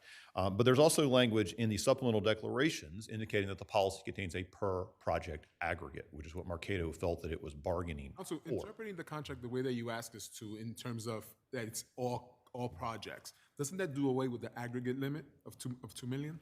Well, where does that come into play if we interpret it the way you want us to? This endorsement doesn't do away with it, but it renders it not that relevant anyway. It renders it writes it out. But if there are any projects which are construction projects, then they get their own $2 million aggregate limit. That's the purpose of the endorsement. So while the general aggregate limit would still apply to things that weren't construction projects or other sorts of losses that might occur, say a vehicle or something like that, because remember this is a CGL policy, that the whole purpose of the endorsement is to add these per project limits. What's at issue is what sort of projects are included. Is it some limited idea of what's a construction In your view, project? it's all projects. That's correct, Your Honor. Because Marcato is a construction company Their employees are part of a construction union. They wear hard hats, they wear safety equipment, they use tools. And if we look at the court's definition, the definition that the court gave us is subject to sort of a reductio. The court says, well, it's when you're assembling things, you're doing construction. Well, how many things do you have to assemble? If we put in a new elevator car, is that enough to make it construction? What if we change out the elevator switch? What if we change out the brake? At what point does Marcato's work become construction? It requires this extremely factual, intensive inquiry where Marcato... Well, Mr. Keogh was an elevator repairman, right? And he was injured when he was repairing the elevator. And your argument is that's part of a construction project? And the court held that that was a construction project. Well, I'm asking you whether Yes. that you're saying that repairing, so any work, anywhere, any type of work, you're saying is construction work. Well, any work that's Marcato's work, which is elevator modernization, maintenance, and repair. And Your Honor, if I may briefly... Repair, you're saying that even though the word construction is pretty straightforward, and boy, do we have a lot of cases construing what is and isn't construction, that your case is different? Your Honor, if I'm cleaning the elevator? Scottsdale's corporate representative conceded in a corporate rep deposition that elevator repair is construction. I would disagree with that, but okay. So if I may turn to the National Union policy briefly. National Union, with respect to their excess policy, relies principally on an exclusion which says this insurance does not apply to any liability arising out of bodily injury to an employee in the course of employment where the obligation of any underlying insurer or self-insurance mechanism provided employer's liability coverage for the insureds is by law unlimited. Our argument is very simple. That exclusion cannot operate if there is not in fact such an obligation. There's a factual predicate that there has to be coverage. There has to be such an obligation. The National Union policy is broader than the State Insurance Fund policy. It covers many things that the State Insurance Fund policy does not. And this goes also to their exhaustion argument. It has to be true that there are some circumstances where the National Union policy will provide coverage where the State Insurance Fund policy has not been previously exhausted because those losses aren't covered under the State Insurance Fund policy. The scope of coverage under the National Union policy is absolutely broader. Among other things, it expressly covers liability assumed under a contract, and that kind of liability is expressly excluded from the State Insurance Fund policy. So ultimately, the factual predicate for this exclusion to operate hasn't happened. The State Insurance Fund has denied coverage. There's ongoing litigation as to whether that coverage is, what's going to happen with that. It's in the Court of Claims. Why did they deny coverage? I'm sorry, Your Honor? Because of late notice, isn't that the case? They did, and there was in fact some notice, so it's being litigated as to whether that notice is good or not. Right. So, but the thing is that they were under their right to deny coverage for late notice if that's what they did, and the fact that they did that does not entitle you automatically to be able to go after the union policy, because then you could, if you wanted to, you could, not give the State Insurance Fund proper notice and then say, well, they denied notice, so now I don't have coverage under that policy. Well, Your Honor, my response to that, and I understand my time has expired, my response to that is that if National Union had wanted to write an exclusion that said employer's liability is never covered under this policy, they could have absolutely done that and we wouldn't be here. Instead, they wrote an exclusion that has this factual predicate that an obligation exists. And just looking purely at the language of the contract, that obligation has to exist, which means there has to be the underlying coverage in order for this to operate. Okay, thank you.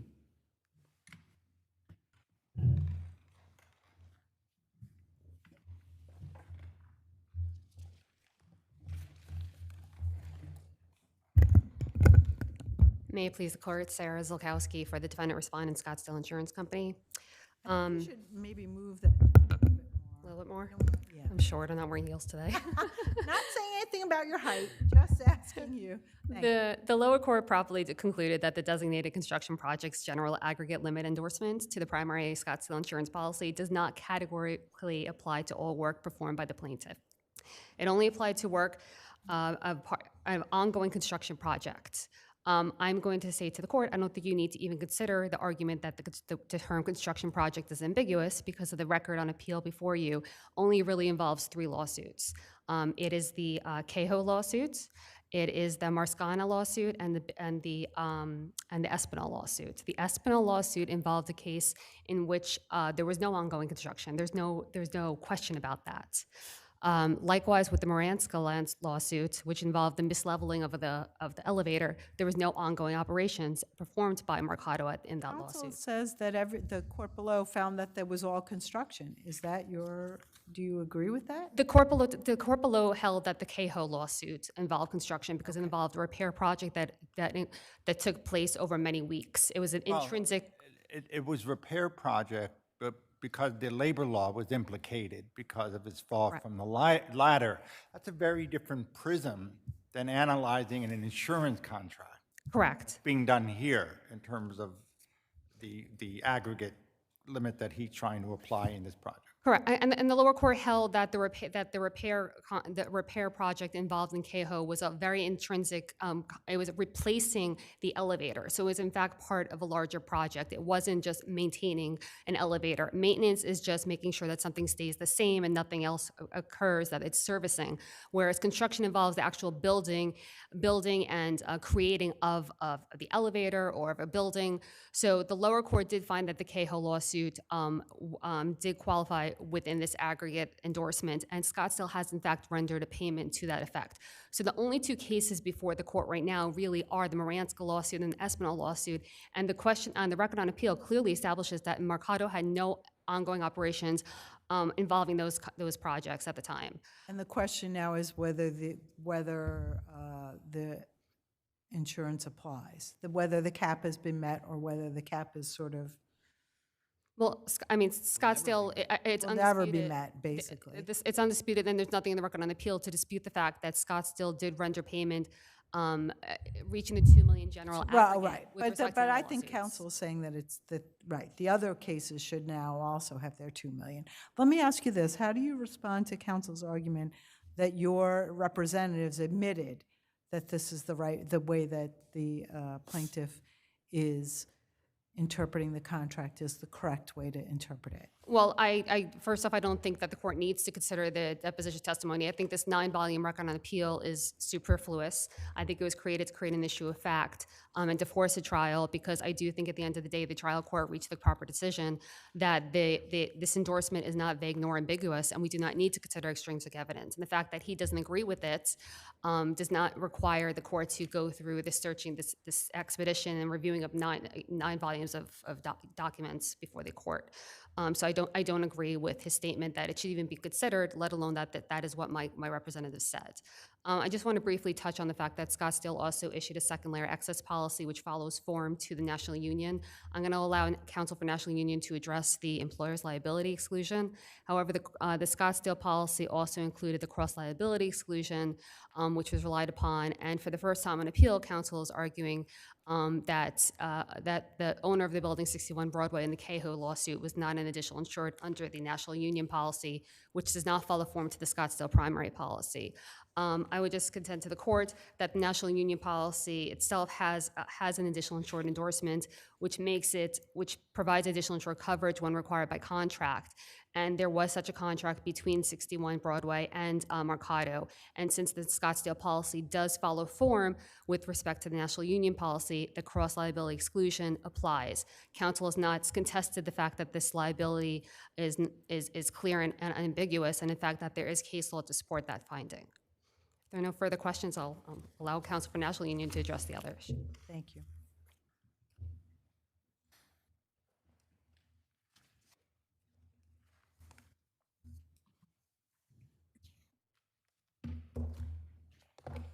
Good afternoon, Your Honors. Can you hear me okay?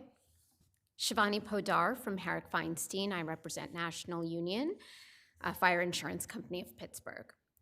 As Your Honors have heard, the sole issue with respect to the National Union policy is the applicability of the employer's liability exclusion in the policy. This court and the Second Department and various other trial courts have found that exact exclusion to be unambiguous and have enforced that exclusion, particularly when the underlying policy, the first layer policy, is unlimited. Here, that policy is the New York State Insurance Fund for Workers' Compensation and Employers' Liability Policy, the NYSEF policy. The NYSEF policy provides unlimited coverage for workers' compensation and employers' liability. And that's because New York's workers' compensation law mandates that. It mandates that such coverage be unlimited, and NYSEF fulfills that mandate by providing employers like Marcato with unlimited coverage as to both Part A, workers' compensation, and Part B, employer's liability. And because NYSEF provides unlimited coverage for employers' liability claims, the national union policy understandably excludes such claims because there's already unlimited coverage for those claims. Even if they're not having success in getting the workers' compensation. That's right. The plain language of the exclusion is limited to the underlying insurance being unlimited by law, meaning the nature of the underlying policy has to be unlimited. And the reason why the state insurance fund is not paying here is not because it's saying it's not it doesn't have, the plaintiff doesn't have coverage, or that the coverage is not unlimited, but it's because the plaintiff didn't give notice, right? That's exactly right. So that's a different issue than whether or not the coverage is unlimited. That's exactly right. This claim, the Keogh claim, falls squarely within the NYSEF policy. It's a claim against an employer arising from an employee's grave injuries. And, you know, Justice Scarpola, your point that this arises from late notice is exactly on point. It's important to discuss Marcato's failures and even seeking coverage under the NYSEF policy, which is unlimited. Marcato failed to provide timely notice. Marcato improperly filed an action against NYSEF in the New York Supreme Court, which was dismissed for lack of subject matter jurisdiction. And only then did Marcato file an action in the New York Court of Claims seeking coverage under the NYSEF policy, which remains pending.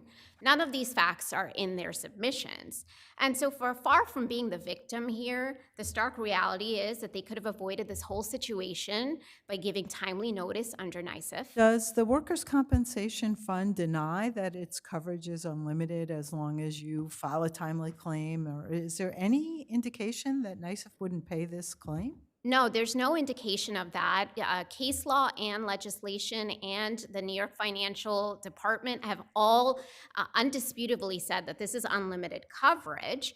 And moving to their argument that because NYSEF hasn't paid out, this exclusion doesn't apply, that argument fails for a number of reasons. First, they fail to cite any supporting authority. There's authority from this court and the Second Department enforcing this exact exclusion.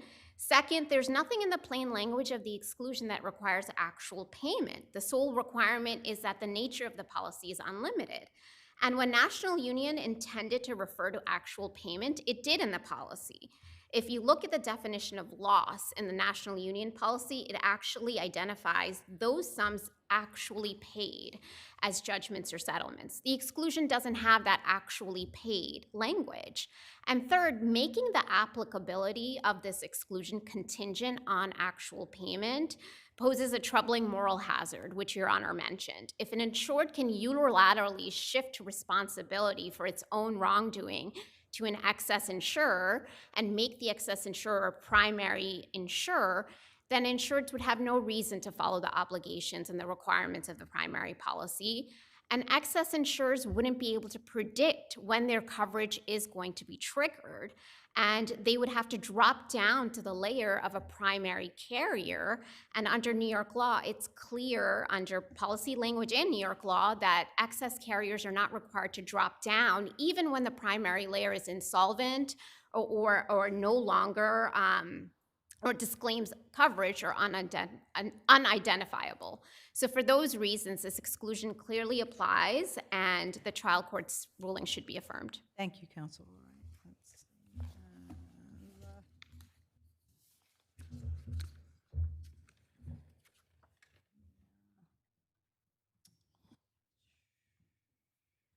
Go. I have several points. I'm going to go as fast as I can. First of all, I want to just ask you, how do you distinguish our decision in Vasquez, which says it's like literally the same policy? well, in my reading of Vasquez, there was nothing to indicate that the primary coverage wasn't there or wasn't available, right? And that's the difference. Yeah, but if it's not there and not available, it's because of what you did, not because of what your client did. It has nothing to do with it not being covered. It has to do with your client not, allegedly, I'm not obviously, maybe you're right. Maybe you did give timely notice. Well, our position is that the exclusion does not talk about why the obligation isn't there. It's just a question of whether the obligation is there. No, it's interpreting whether or not this language, it unambiguously excludes from work when the employer had workers' compensation, and that is exactly what happened here. So how do you distinguish it? Once again, in Vasquez, the underlying insurance had paid. Okay, all right. May I? Yeah, go ahead. With respect 30 to the seconds. Scottsdale primary policy, this is what the deponent said. What is Scottsdale's understanding of the typical definition of construction? Construction is a project that's going on, whether it's repair, remodel, or new construction. That was Scottsdale's corporate representative said. Right. I think what counsel just argued, though, is it's an issue of contract interpretation. So what is, I think, what counsel is arguing, right? And if we agree that the contract is unambiguous, then it would be a so what, right? Yes, Your Honor, understood. And our position is that the contract is ambiguous because of the language in the supplemental declarations indicating there's a per project act. Okay. Thank you very much. Thank you, everyone. Have a good night.